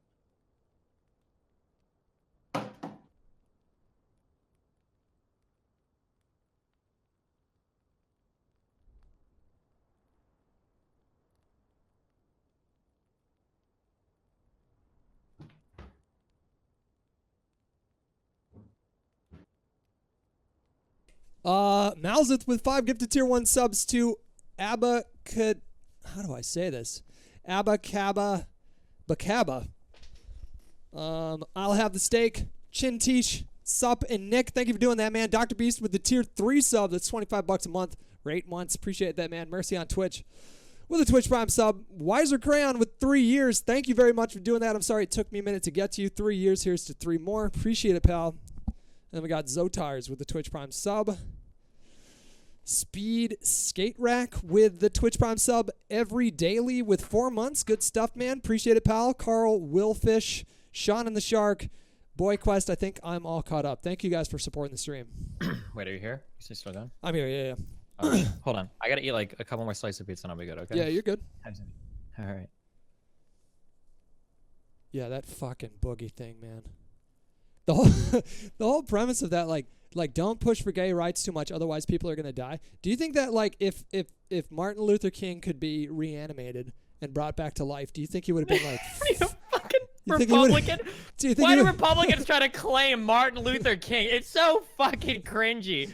Oh my god. They always take like one snippet of one line of text, like, look, Martin Luther King would have hated SJW. It's like, are you fucking serious? This is so stupid. Holy shit. And they'll even go as far as trying to claim like Malcolm X and shit too. Like these very radical fucking like, holy fuck. Yeah. But these- or they but try these- to claim 19. Yeah. Whatever. these people were willing to die, and that's why what they did was so significant. And that's why the civil rights movement to me is just so fascinating, because there were a lot of courageous people that faced like brutal fucking deaths. They would fucking corner black man and chop their fucking balls off and disembowel them and all this shit. Like in the face of all that, you had these people of color and these white people that were courageously standing next to them, willing to risk their lives because they found they believed in this greater good.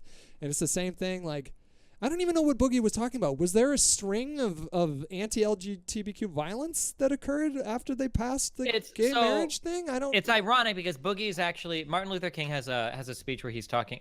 Well, this actually might have been part of a letter. But basically, Boogie is exactly the type of person that is being talked about here. But Martin Luther King talks about how one of the greatest obstacles to freedom the Negro faces is the white man who thinks he can put a timetable on another man's freedom. Yeah. The idea that you can't protest too hard or you can't make too much a ruckus about something, and that you need to slow down and be cautious and be careful. Yeah, and that these types of people are the most damaging people that a person faces on their path to freedom or whatever. Yeah, but he like, was yeah, very like, clear about that too. Mm-hmm. Yeah, he was like, he would not be a fan of the sort of centrism that you and I are talking about. He very specifically called that out.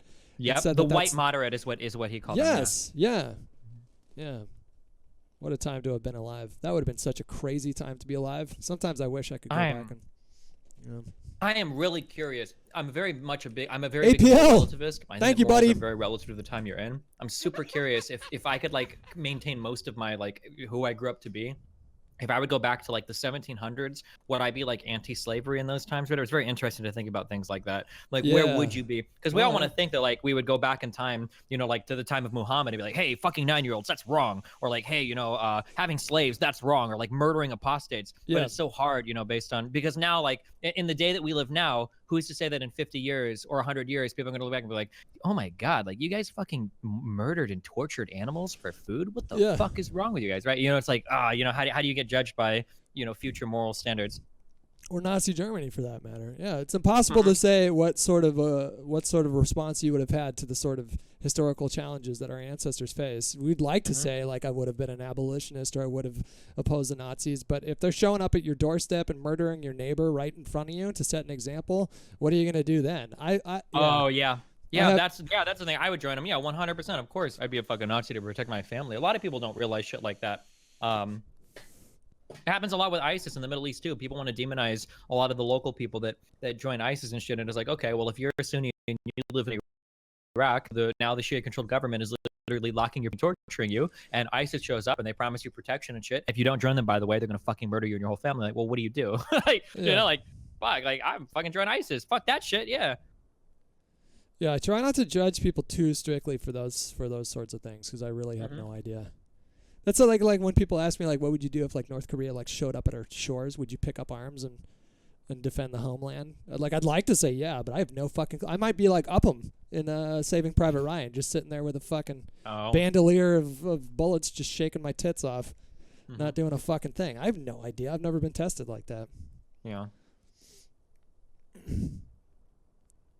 Yeah. The other thing too, it's like it's easier to have the benefit of the sort of insight that you get when you study history when you have an opportunity to study history. A lot of people don't have an opportunity to really go to college and they don't have this, I don't think it was Chomsky. There's another guy I was watching who was saying something along the lines of like, if people knew more history, we would make hilariously different decisions. And he went through a couple of events where he was like, if people would have known that the Iraq War was the 5th time that we had gone to the Middle East under false pretenses to attack a country that had done nothing to us, like the way that he laid it out, it was like 3 or 4 different historical things where it was like, oh shit, like I didn't actually know that this is like the 5th time we've done this thing. It was like, fuck, I wish I could remember what video it was, but We didn't even stop bombing Iraq after the Gulf War ended. Clinton continuously, they bombed Iraq weekly for years after the war was already done. And that was actually one of the reasons that Osama bin Laden gave for his attack on 9/11. Not that I'm fucking justifying what he did, but he did give 3 specific reasons. It was the United States support of Israel, the continuous bombing of Iraq, and then having a U.S. military presence in Saudi Arabia, which is home to the most holiest of Muslim locations in the world with Mecca. Mm-hmm. But those are the sort of answers that you didn't get when you turned on the news in like 2003. It was just like they hit our freedom. That's it. We need to destroy them. God damn, what a fucking stupid. I can't believe I believed that at some point. Jesus fucking Christ. But you sounded like you were a kid, though, right? Weren't you in high school when that was going on? I mean, I believed. I guess it's just scary because it's like, it's hard to tell like how anything could have gone a particular way. Like I feel like there are, especially because of the way that I've lived my life, like I'm the perfect kind of calling card for that kind of conservative mentality. I used to be a poor carpet cleaner, and through American ingenuity and the opportunities in my country, I rose up and made something of myself. So every single poor person has no excuse to be poor. Everybody can do it like I did, blah, blah. Like I have like a background for it. It feels like there are so many possible worlds where I could have easily become like that extremist conservative anti-SJW reactionary dipshit that just constantly cries and screeches about fucking feminists and transgender people on my YouTube all day, Yeah. I don't know how anyone can logically work out that SJWism is more of an issue than voting rights or voter suppression, gerrymandering. Oh, yeah. Or when fucking conservatives will say shit like SJWs are suppressing free speech everywhere. It's like, really? Because all the popular talk radio in the United States, Rush Limbaugh, Michael Savage, Sean Hannity, like all these people are conservatives. Glenn Beck, like Fox News is one of the largest fucking news networks in the fucking country. On YouTube, you've got Steven Crowder with 2 million subs. You've got Sargon of Akkad with 1 million subs. You've got Lawrence Southern, who's a blatant white nationalist with like 500,000 subs. All these people on fucking Twitter. Like, where's your voice being suppressed at? Like, what the fuck are you saying? Like, Jesus Christ, you're so fucking stupid. Like, you're literally on your YouTube channel with 2 million fucking subs talking about how nobody can hear you, like larger than every other left-leaning sub on fucking YouTube, save for like the Young Turks. Like, oh my God, it's so stupid. And then politically, you have both halves of the House and the Senate, not anymore, and then the fucking Supreme Court is yours for the next 40 years, and you have the fucking president, and you've got the majority of governors in the United States. Well, how is it? And you've managed to convince all of your people that 1, your voice is being suppressed, and that 2, the only person that could save you is a guy that really gets your knees, and it's a fucking liberal from New York City who's worth fucking $3 billion. Like, holy shit, it's so stupid. And what did they get accomplished in their first 2 years of having a Republican Congress and a Republican president? A tax cut bill that most of the country does not support, and most people didn't really have a noticeable effect on their paycheck. That's what you got in the first 2 years. What else? What else did you get? Give me one piece of major policy that was pushed through, and don't just give me like vague nonsense like, oh, he's cutting all these regulations. Which regulations has he cut that you're happy about? Are you talking about like offshore drilling or taking back a lot of these national parks and taking some of that land and then selling it to the highest bidder? Like which thing do you think is like it's helping the economy so much? Yeah. They tried to repeal Obamacare, they failed, and then Obamacare became the #1 issue for voters in 2018. It's fucking crazy that Obama got fucking slaughtered in the midterms in both 2010 and 2014, mostly because of Obamacare, and yet in 2018 it was the reasons why the Dems took back the House. That to me is Keep in fucking mind too, that crazy. Republicans have had like 6 fucking years to come up with a replacement for this, and they couldn't do it. No, and also, they weren't able to repeal the ACA, but they did get rid of the mandate, so it will die. It has been gutted, like effectively, like that'll go bankrupt in a couple of years or whatever. It'll be fucked. I haven't heard anything about that. Yeah, no, that was a huge deal. They repealed. I don't think it was part of the tax bill, was it? But they repealed the mandate. So next year, if you don't buy health insurance as a healthy person, there's no penalty for it. So now you have if you're a healthy person like me, basically, you have no compulsion to buy health insurance. So all of the companies that bought into the exchanges are probably going to leave. Yeah, I pay like $325 a month for healthcare because I can't get in an employee pool. I got to pay by myself or something like that. $325 a month, and what prompted that is I cut my fucking finger, like cleaning a knife or something like that. I go to the emergency room. They super glued my finger shut. They didn't even give me stitches, and I paid $3,000 for a trip to the emergency room to do that. I was like, fuck this, I'm getting insurance. But the amount of money that I paid in insurance in the last 2 years since then hasn't been worth getting insurance because I haven't had to use my insurance one time. I don't have any like ailments that cause me to need to spend a lot of money or anything like that. I'm going to stay in that pool, though. I'm going to be that healthy guy staying in that pool because I don't want to get caught with my fucking pants down again because that sucked. I sent you my Battle.net information. Should I black the screen out when I add you? No, I don't give a fuck. Okay. Where did you send it to me? On Discord. In Discord? I don't know how Discord messages work, man. How do I do this? So I click this thing and then, oh, there You it is. probably got like a million pictures on the left side. Mine Yeah, should be. I see it now. What games do you usually just shoot the shit the whole time, or do you actually play games? No, I used to be a semi-professional StarCraft player, but no, nobody gives a fuck about RTS. So then I tried to play MOBAs, so I got decent at a game called League of Legends, which was a mistake. And that's some years of my life I'll never get back, just because I fucking hate that game. And then now I kind of just play some games for fun. So the Battle Royale meme was here, so I play like the Call of Duty game, Blackout for fun. I used to do PUBG a little bit. And I sent you a the friend request there. Should be Hutchy Hutch. Gotcha. Dude, a lot of people were expecting you and I to debate something today. I hope they weren't disappointed. Your people are used to those sorts of things, though. Well, your people might be upset. Hopefully you didn't just reveal to a ton of your fans that you're not as right-leaning as they would have wanted you to be. I don't think anybody in my stream thinks that I'm right-leaning. I talk about it every day. I mean, like. Oh, okay. Okay. Yeah. I didn't know that. Okay, that's a lot of people don't like it. Like they wish that I would. Cause I didn't talk about politics too much, if at all, really, for like 5 years, and then. Once 2015 came around and those Republican primaries started really ramping up, I'm like, whoa, something is happening right now. And yeah, holy shit. This Trump guy was kind of funny, but now it's kind of scary how many fucking votes he's getting. Yeah. You remember that clip of Keith Ellison on MSNBC saying, like, he could definitely be the nominee, and then people like Maggie Haberman from New York Times and the George Stephanopoulos were, like, literally laughing at him? Yeah, I mean, Obama made jokes about it, like, at the correspondence dinner and shit, yeah. Yeah. And I mean, I don't blame him either. Like, Jesus, fuck, I never would have thought the average American was that fucking stupid. Like, I mean, I think it's, I laughed as well.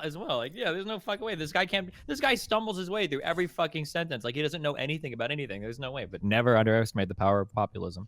My favorite line from the debates with Hillary was when he said that Obama and Hillary are literally the founders of ISIS. ISIS? Oh, my God. Jesus. Remember recently, I think it was a 60 Minutes interview he gave where she was, like, starting to press him hard on questions at the end. He's like, well, I'm the president and you're not. Yeah, yeah. That's not the first time that's not the first time he's busted that line out. Or when he's sitting right next to Pence and he's like, actually, I think I'm very humble. In fact, I think I'm the most humble person. And it's like, what the fuck?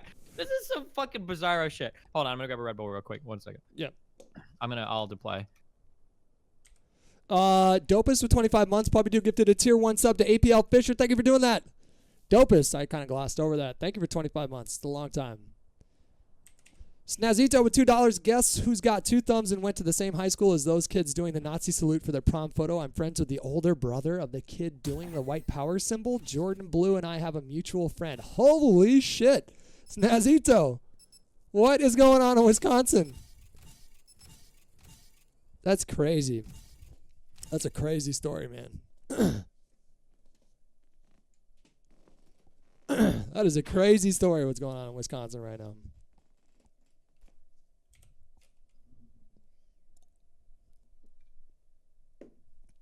That's wild, dude. Are you serious? It's a load of shit is what it is. Dude, that picture is... Talk about a snapshot into 2018, man.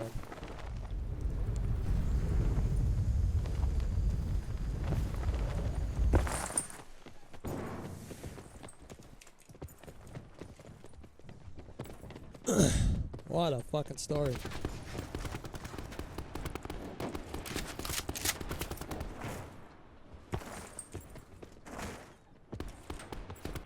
Yeah, at least you guys got rid of Walker. That's true. That's true.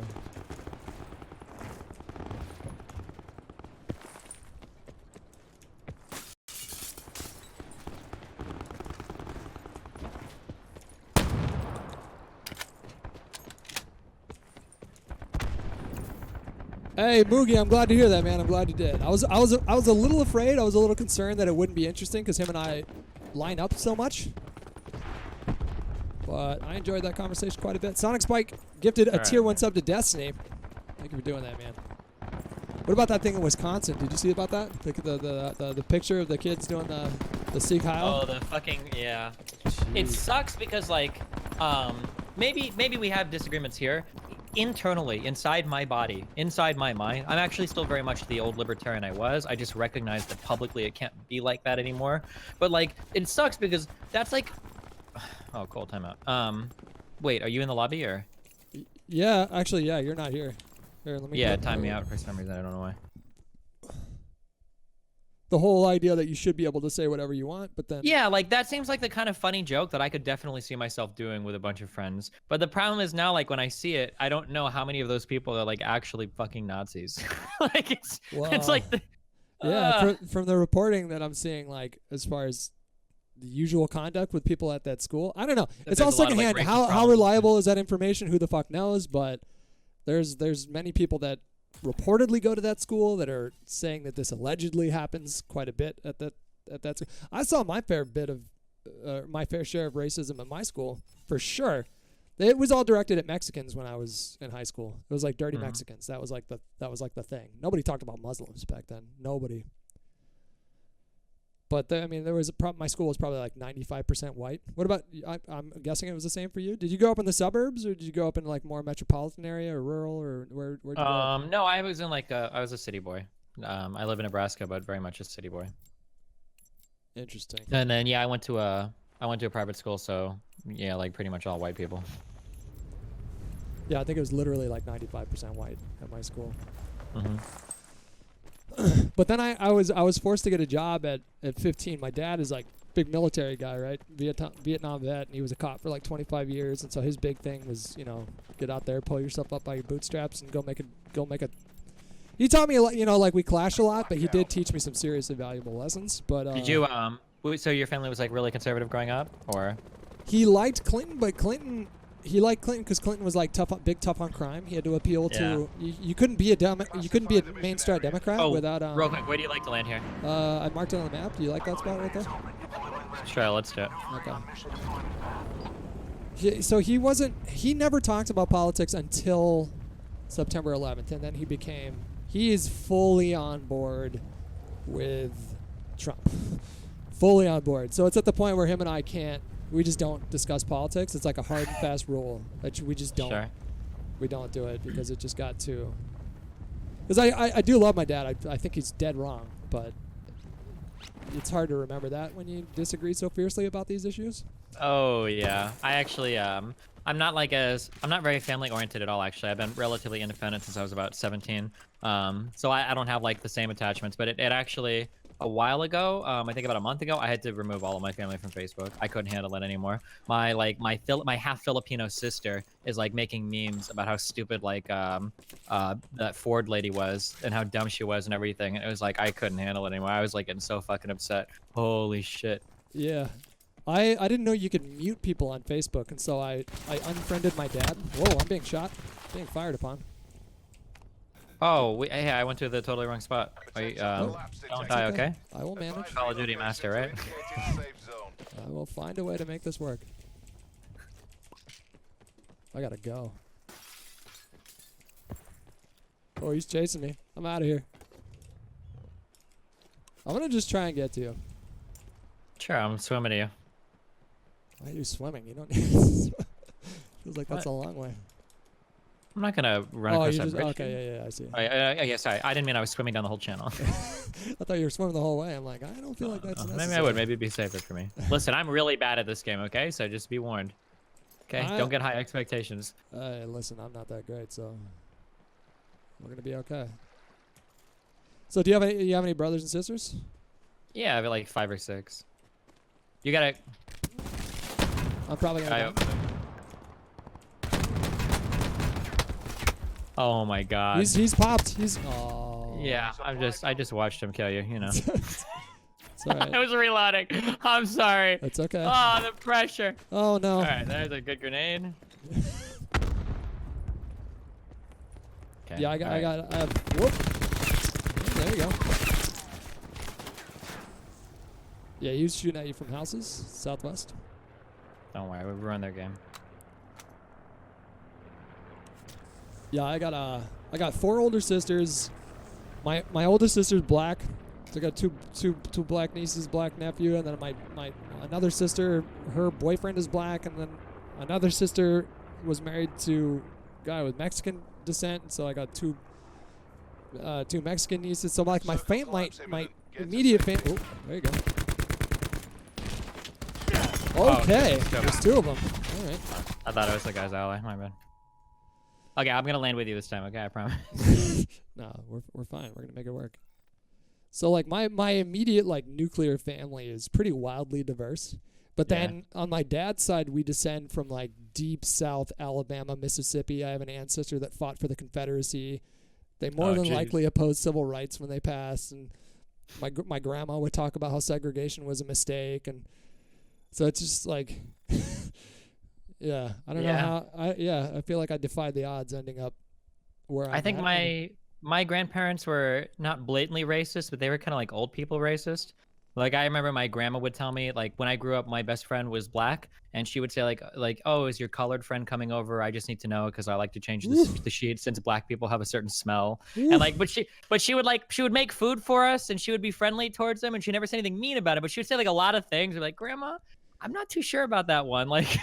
Holy shit. He's like the owner of the who's that guy, the Clippers or whatever, the guy who got mad at his little Instagram girlfriend for hanging out with black people. You remember who was that guy? I didn't know this. He would like the voicemail leaked, and he was very cordial about his racism. He was like, I don't care if you sleep with these people, just don't post pictures of yourself with them on Instagram. That's it.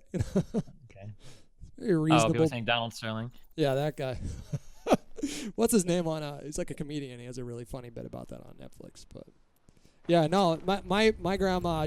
It was more than just like old people racism. It was like Okay, I'm like black people shouldn't have civil rights kind of racism.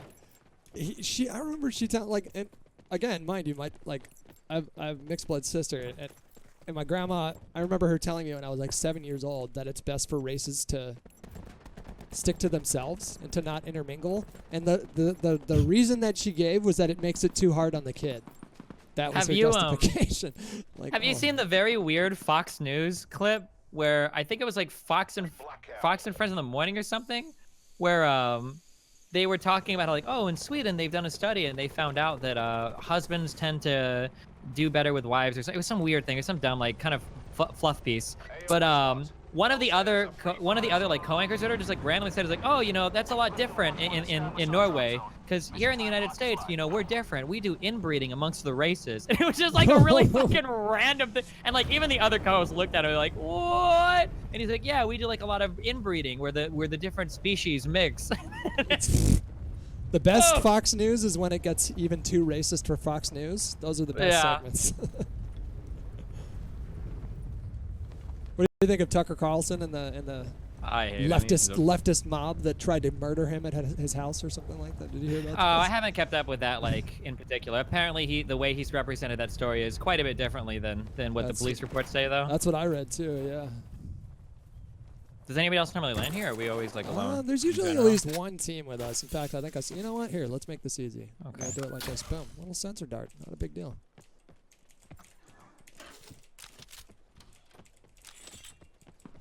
Oh! I'm coming, Unless there's buddy. a zombie shooting at me.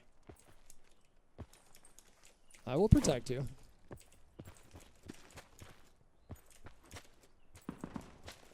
Oh, they're in zombies. That's why. Sit rep. Potential collapse detected. Relocation to indicated safe. All I have is a pistol right now. I'm looking for a rifle. Got one. I think his buddy's coming towards me. I could be wrong. Oh, fuck. There's all zombies in here. Yeah, I don't know where his buddy is. Okay. I'm assuming he's close to that. Net call. Supply drop incoming. Did you play a lot of COD before? Never. And I have no formal background in FPS either, unfortunately, so all of my RTS skills are totally fucking wasted. Do you play on you have 144 hertz or 240 hertz or what do you? I have 165, yeah. Oh, okay. Oh, wait, I just heard a grapple under the roof of this, maybe? Okay.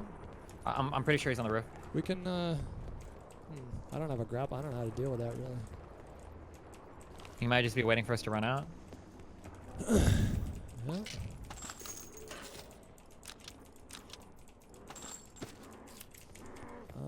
Oh, he might be running up front here, unless it's yeah, you he is. running. He is. Oh, That's you. oh. That's you.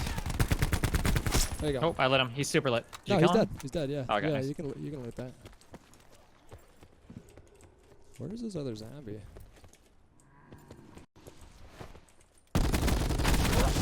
Is that you shooting? Yeah, shooting his eye. Oh, he's on the top of this roof. He's so weak. I'm gonna die. Oh, careful, grenades incoming. His allies on the ground. Yeah. I lit the fuck out of the guy that's above me on the roof. Oh my god. Tab out. Don't watch. I'm not dead yet, so I'm not spectating, so you're good. Oh. I'm gonna bleed out very soon, though. Squad mates are down. It's all on you. Oh god. This is, in fairness, though, this is Yeah. Blackout is tough as far as like BRs are concerned. I feel like Fortnite is much easier to get a victory than this game. Really? Yeah, because there's That like building shit, I could never get in Fortnite. I am not. I'm horrible at that. well, it used to be that if you had even just a rudimentary level of skill when it came to building, then you had a massive advantage. But so many people are playing that game now that there's a lot of really good players. Yeah. I want to pee real quick. Yeah, go for it.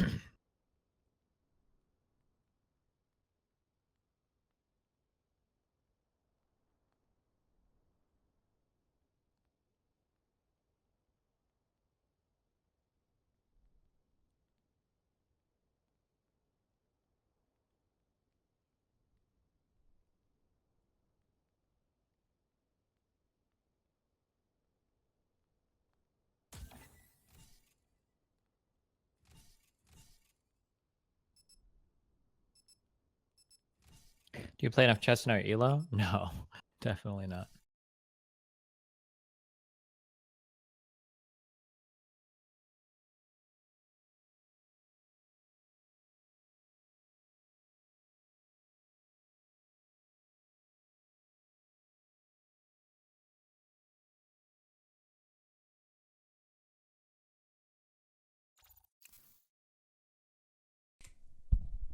Did your people think it was too much of an echo chamber, this conversation?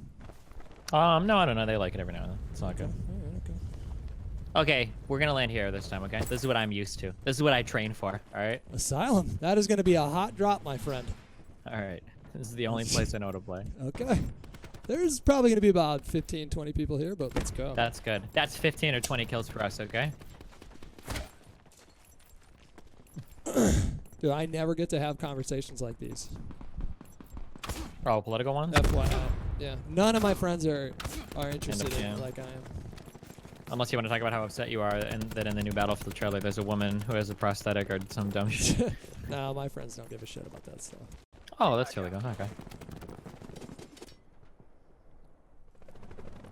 Alright. They're not right-wing leaning. They're just not political for the most part. Oh, sure, okay. What do you think To about be the? fair- Oh, go ahead. I was just gonna say, to be fair, it is a lot of shit to get into if you really want to be politically active.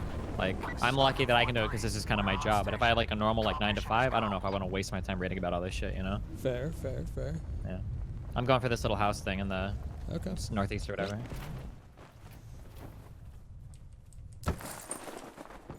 Oh, okay.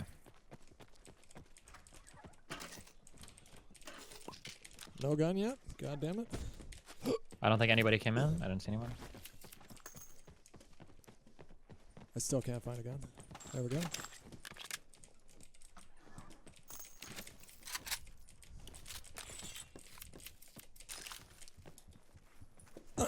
What do you say to people that bring up Antifa? I don't even know if like crazy shit Antifa does in the U.S. They're not even really that politically effective in the U.S. It's a much more European thing than anything. I don't know. People bitch about them way more than what I think they're worth bitching about. Well, surely you've seen people bring them up as a. Yeah, and I usually just say like more or less what I just said. Like I don't know, Antifa's not very relevant to U.S. political shit. I don't think they do very much. Wait, Oh, you got somebody over there? I thought I heard someone to the north, but it might have been the fucking bird noises. Never mind. Ignore me. I'm in the maze. Nova, give me a minute. Give me a minute to address this. Thank you, Nova. Kind of eerie sense, but Alright, you wanna storm the lesbian stronghold here? oh, hold on, yeah. Just playing with my gun.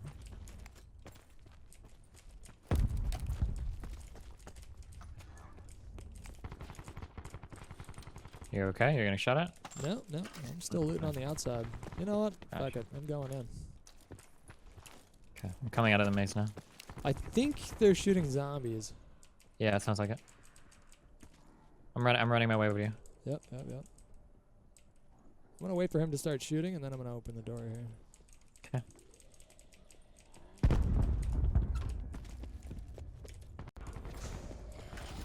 Going upstairs? Yep. Yep. Right here. Yeah, he's on me. Good shit. Down? Good shit. Nice chat. You want to keep going? Yeah, I'm trying to listen for his friend. I don't hear him. 2 trauma kits. Okay. Nice. I think I hear his.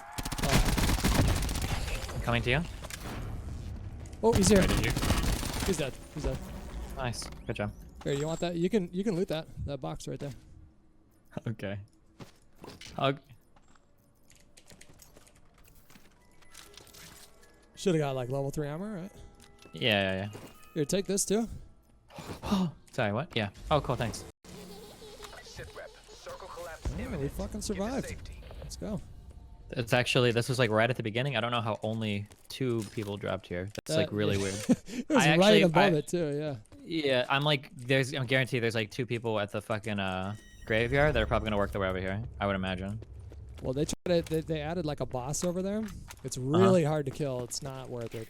Yeah, I don't even know what he drops. It's just like another level 3 armor and like a gun, right? For another container. He drops a shitload of stuff, to be honest. It's kind of a lot. Does he? Yeah, he'll drop. It'll be like 2 or 3 level 3 armors and a bunch of fully kitted weapons and yeah. Oh, maybe I haven't killed him. I think I killed him once in the beta, but I haven't on release. Or no, was he in the beta? What did I kill in the beta? I thought there was like a special bonus on beta. I think there was a different kind of boss in the beta, but it dropped similar stuff. Sure. But yeah, this guy is like a massive fucking bullet sponge. We've tried to kill him a few times before, but it's like not possible before the blue comes out. It's insanely hard. With 4 people, it takes literally like 3 or 4 minutes to kill him. Oh, that was it. Yeah, we killed him once, but then the blue zone came in and it fucked the... You couldn't even loot because you had to bail? No, because when the blue comes in, I think it makes the crates disappear automatically. Okay.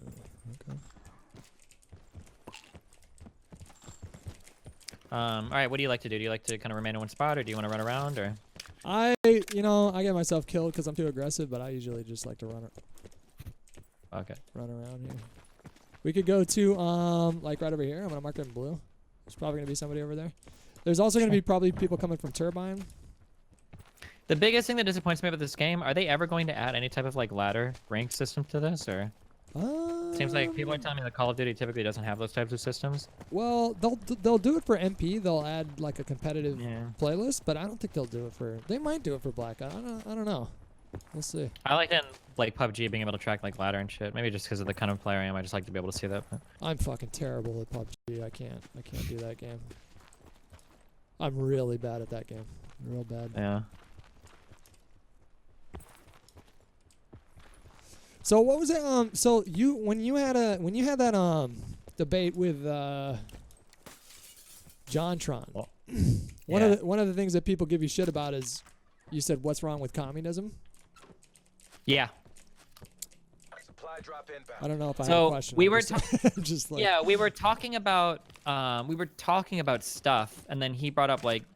It was something like does it make you nervous that a ton of like Nazis and shit are literally championing what you say? And he's like, well, there are Nazis on my end. What about the communists on your end? And I felt it strange that he would bring up communism as a response to Nazism. So my default was like, well, hold on, what is wrong with communism? Because I wanted to hear what his response was to that. People seem to think that it's very fucking irritating because people seem to think that like I was like coming out in support of communism there, but I'm like very unapologetically capitalist. Like it's just that's who I am. Like, and I've got a bunch of like lefties in my fan base that fucking hate me for it. So like, yeah, the fact that there's like a ton of people that seem to think that I'm pro fucking communism, when I'm generally more in favor of free markets than most people on the right, because you can't truly be open market if you're also like super close borders, because it doesn't really make sense. It's not how labor works. Like, yeah. So like, it's very annoying. I get attacked over that. A lot of people clip like a lot of like 1 or 2 lines out of that debate to attack me over. Sargon of Akkad actually led that. So fuck that guy. He almost got his channel shut down for DMCAing. I wish it would have stayed shut down. Fuck that dude. I fucking hate that guy. I hate him so fucking much. I feel like he wanted it to be like this cordial thing, and then you came to throw blows. Well, it's always cordial for him because he's a fucking moron. And he shouldn't even have strong opinions one way or the other. But like he clipped like 4 clips out of my debate and he threw it up on his alternate channel to try to defame me, or I say defame, but like horribly misrepresenting what I'm saying. So like one of my quotes was like, for instance, like immigration isn't bad for the economy. Like look at a place like California. It's our largest economy. It's like the 7th largest economy in the world, and they've got a ton of immigrants. Like this is not true that immigrants are bad. And then he clipped that part and he named the title of that clip, "Destiny thinks Mexican immigrants are running Silicon Valley." Like just like really fucking stupid things. It like triggered the fuck out of me. For real? Yeah. Or that communism clip, he clipped it and it was like, "Destiny thinks nothing is wrong with communism." Like you just there were 2 others too. I don't remember. I'm sure they were equally fucking stupid. I watched that entire debate with John Tron, and as soon as you said that, I'm like, ooh, they're gonna jump on him for that. I immediately was like, that's gonna be Well, because communism is like this big fucking boogeyman, and it's like most people don't even know what the fuck it is. And like I said, like labor value theory and all that shit sounds real fucking dumb to me, and I don't give a fuck about any of it. I would never. It just doesn't seem, even if I wanted to be a communist, it doesn't seem like it'll ever happen. So I don't give a fuck about it. But. So how laissez-faire? Like, do you think the profit motive should be running healthcare or education or prison systems? Like, do you have limits to how laissez-faire? So like. The framework that I kind of work under is consequentialism. So I just look at the outcomes for society. I don't think profit motives are inherently good or bad by nature of their own existence. It's rather by the effects they produce on society. Generally, I think profit motives produce good effects. But for something like healthcare, if it produced a good outcome, I'd be in favor of it. Like, I don't think like it's immoral to profitize healthcare or whatever, privatize like it. But it just seems like empirically speaking, it seems like it just doesn't work. So that's why I'm opposed to it. Okay. Like it seems like all the successful healthcare systems are publicly funded and have single payer options. Do you favor single payer or yeah, it seems like that seems to be the most effective way to approach healthcare. That's how it's working in most other countries. Yeah. Okay.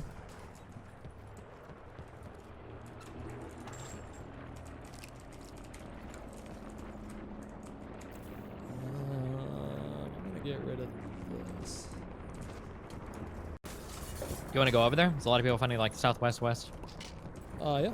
Let's cross the bridge though, because when you go across that water, you're. Oh, what are you scared of swimming? I know how to swim. No, because if you get shot in the water, you can't be revived. You're pretty fucked, yeah. But then I kind of feel the same way crossing bridges sometimes too. Like you're kind of like running down a narrow hallway, but I guess we'll see what'll happen. We're gonna be fine. We'll protect you. All right. I named my stream Cuckfest 2018. Nice. Cool with that. That is an interesting word, huh? Cuck? Yeah. Alright, level 2 armor here. Full if you need it. I don't know. I got it. I'm good. Man, like, you know what I was thinking about? Like, they have so many names for us, like libtard, cuck, communist, leftist, socialist. Soy boy. Soy boy. Oh, God, that's the other one. But, like, we just call them conservatives. Like, what I mean, we maybe Trumpists and maggots. Nazis. They get real mad at that one. Yeah, I guess. But I mean, like, I guess yeah. I guess Nazi is thrown around maybe a little too much, but most people I know don't just sort of universally call all Trump voters Nazis. Sure. I don't think that's I'm actually getting close to it, but I know what you mean. Yeah. Okay. Okay, there was fighting like in this area. There's a vehicle over there. We can fight some zombies. Get another level 3 armor here.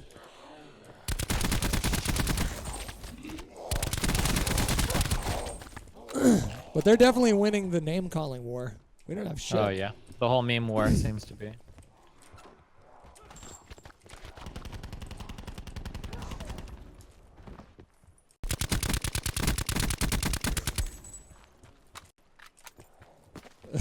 Do you have people talk about Venezuela a lot? Yeah, Venezuela is your big calling card for proving that capitalism or that communism is evil, I guess, or socialism is evil, even though Venezuela's problems are not really at all related to socialism. And then there's that. That's a good calling card. Do you want to loot that or? I already did. I'm good. Okay. There's that, and then anytime you hear somebody, as soon as you hear somebody say the word South Africa, get ready to hear some white nationalist shit too. You ever hear that? The white genocide that's going on with that's proof that like multicultural people all around the world are eventually going to start killing white people, just like the stuff going on in South Africa. Yeah. Even though that situation is a lot more complicated. Didn't Trump tweet about that? Whoa. Getting shot at from 240. Where the fuck? Where are they at? Okay. Too, They're like in houses to the northwest, like northwest. oh yeah, I see You- them. or southwest, I'm sorry. gonna go out the backside here. Yeah, yeah. I'm in the water right now. I had to jump. Oh, you okay? Yeah, we I can just lost my- cross. We can just cross. We have to do go you this want way to? anyways. Yeah. Oh fuck! I wish I would have run across. It's gonna be fun. Yeah, but did you know that they're fucking eating rats in Venezuela, Destiny? Is that what you want us to be? While the 1% sips on champagne? It's because Technically, that happens in places in the U.S. too. I mean, if you go to San Francisco, you can find some of the wealthiest people in the world, some of the poorest people in the world, like literally separated by one wall. Like, but I mean, okay. Venezuela has become such a meme. Yeah. Wait, where did we loot? We looted a gas station, and I was like level 2 armor. Can we find that again? Circle Was that back here? I think it was back I here. think level 2 armor was in the gym where that box was. Oh no, yeah, you're right. Yeah, keep going that way. Keep going that way. Do we want to try to kill those people as they come in? Yeah, they got to cross the water. Or they got to cross the bridge. One of the two. I'll keep an eye from here, but you can loot. I think it was more to the north. I think it was where we were at. This way? No, I don't think so. I think it was. I think that's where the level 2 armor was. Okay. All right. I think, because it was in like a gas station thing. There's no gas station up there. It's just houses. Oh, there's not one down here though, is there? No, pretty sure the level 2 armor was southeast, that direction over there. Oh well. Are you out of armor? Yeah. Here, take this. Yep. It's not Wait, armor. oh. It's not armor. Call. But Supply drop incoming.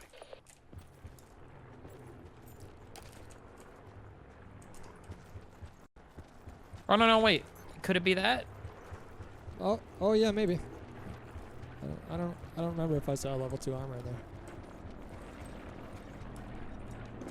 There's a Oh, fucking shit. yeah. Yeah, there's don't. Yeah. I'm backing up. Oh wait, it just died? Yeah, there's shots this way, so they might have moved. Okay.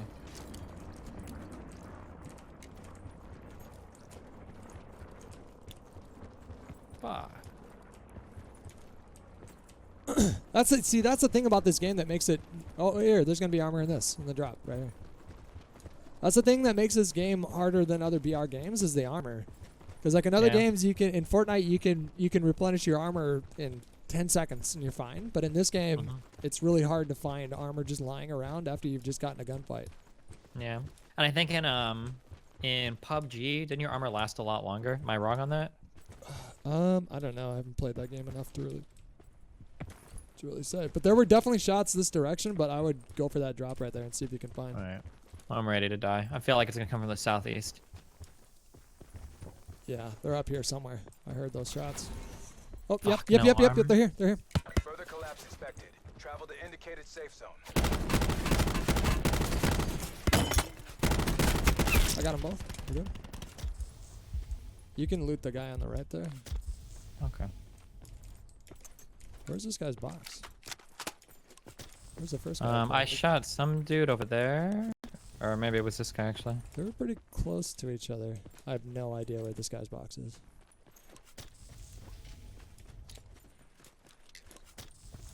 Oh, here it is. Got it. There's trauma kit there. You have a trauma on you right now, right? Like one you can use? I do, yeah. Are you being shot at? No, I'm good. Sit They're rep. fighting amongst Circle themselves, collapse though. imminent. Get to safety. Could it have been this gas station? Oh, now I'm being shot at. Okay, that Oh. hurt. You okay? I'm good. But I think they're in a fight with somebody else as well. We have to go this way anyways? I don't know what we want to do here. Okay. I'm just trying to find where that armor was. I don't think it was this gas station, guys. It was another one. Well. We can just push these guys while they're fighting other people. I think that might be the best Okay. thing to do.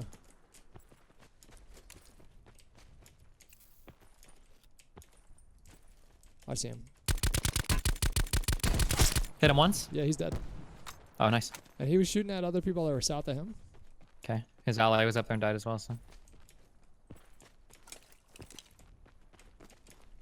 I don't think he had any armor or anything. No, he's got nothing. Oh, there's a paladin. I'm going to take that real quick. Okay. Playing the attachment game now. Yeah. Net call. Supply drop incoming. Yeah, they're definitely south somewhere. I don't know where, but Yeah, I'm looking. There's like 2 or 3 other teams, or 3 or 4 other teams. this is a good spot right here. We got this. Well, actually, we might want. Let's go. Let's move to this this hill on the west side here. It's an attractive rock. Okay.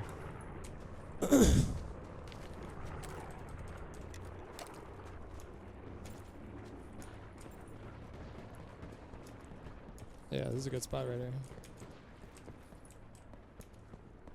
Okay, so we can push that, or we can play it conservative. What do you want to Sure. do? No one's like behind us sneaking around, right? I don't like getting killed from No, I don't think random so. dudes like creeping around in the circle.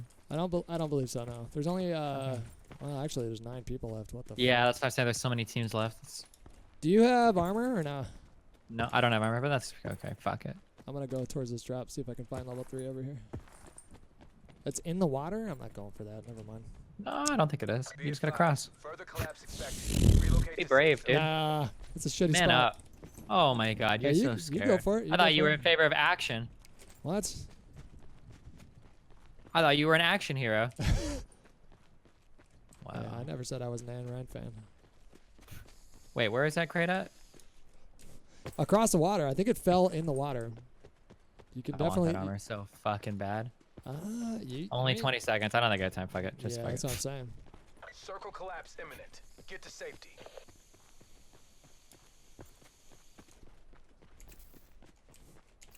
I think I hear someone. Near you? I thought I did. No, I don't. Everybody's in. Okay, so there's definitely people in these houses. Yeah, there has to be. There's still fucking 7 people left besides us here.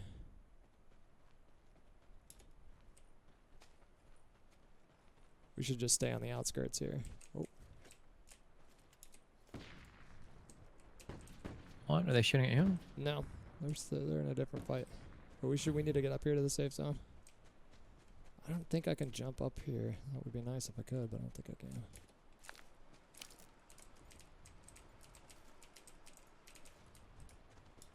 Do you need a grapple? Do you have a grapple? Oh, I don't have an extra.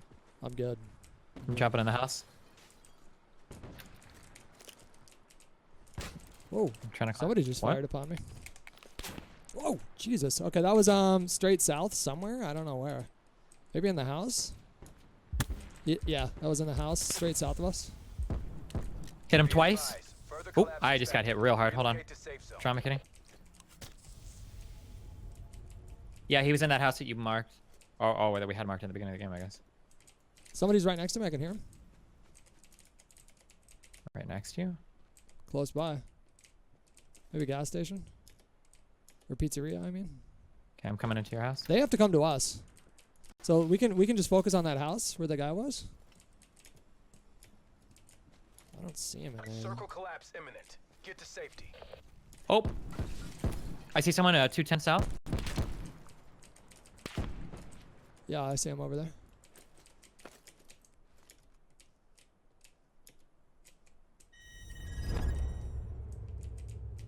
Reloading. Oh, I see him.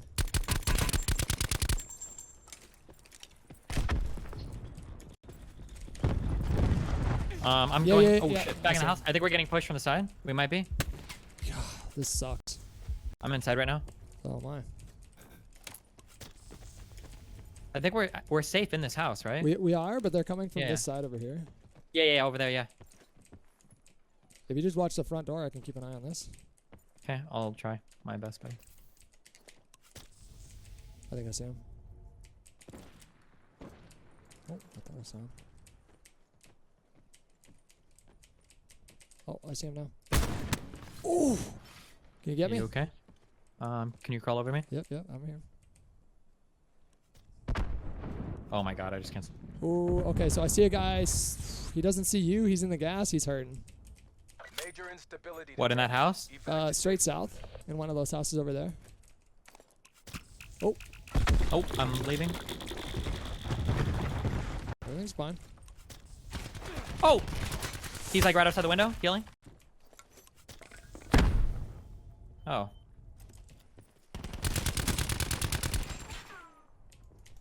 Oh, fuck. No! Oh, shit. Oh, shit. The other team is supposed to be, or the other team is just watching us fight, I guess. Damn. No, That's shit. that was a good play, though. All right, I think I'm going to go. I got to get some food. That was good talking with you, man. Yeah, thanks a lot, buddy. Yeah, appreciate it. Yeah, we can chat it again. If there's any big issue that comes up or whatever, just reach out and we can talk whatever. Yeah, I got your email. I'll hit you up. All right, thanks a lot, man. Have fun. See you later. All right, GG's.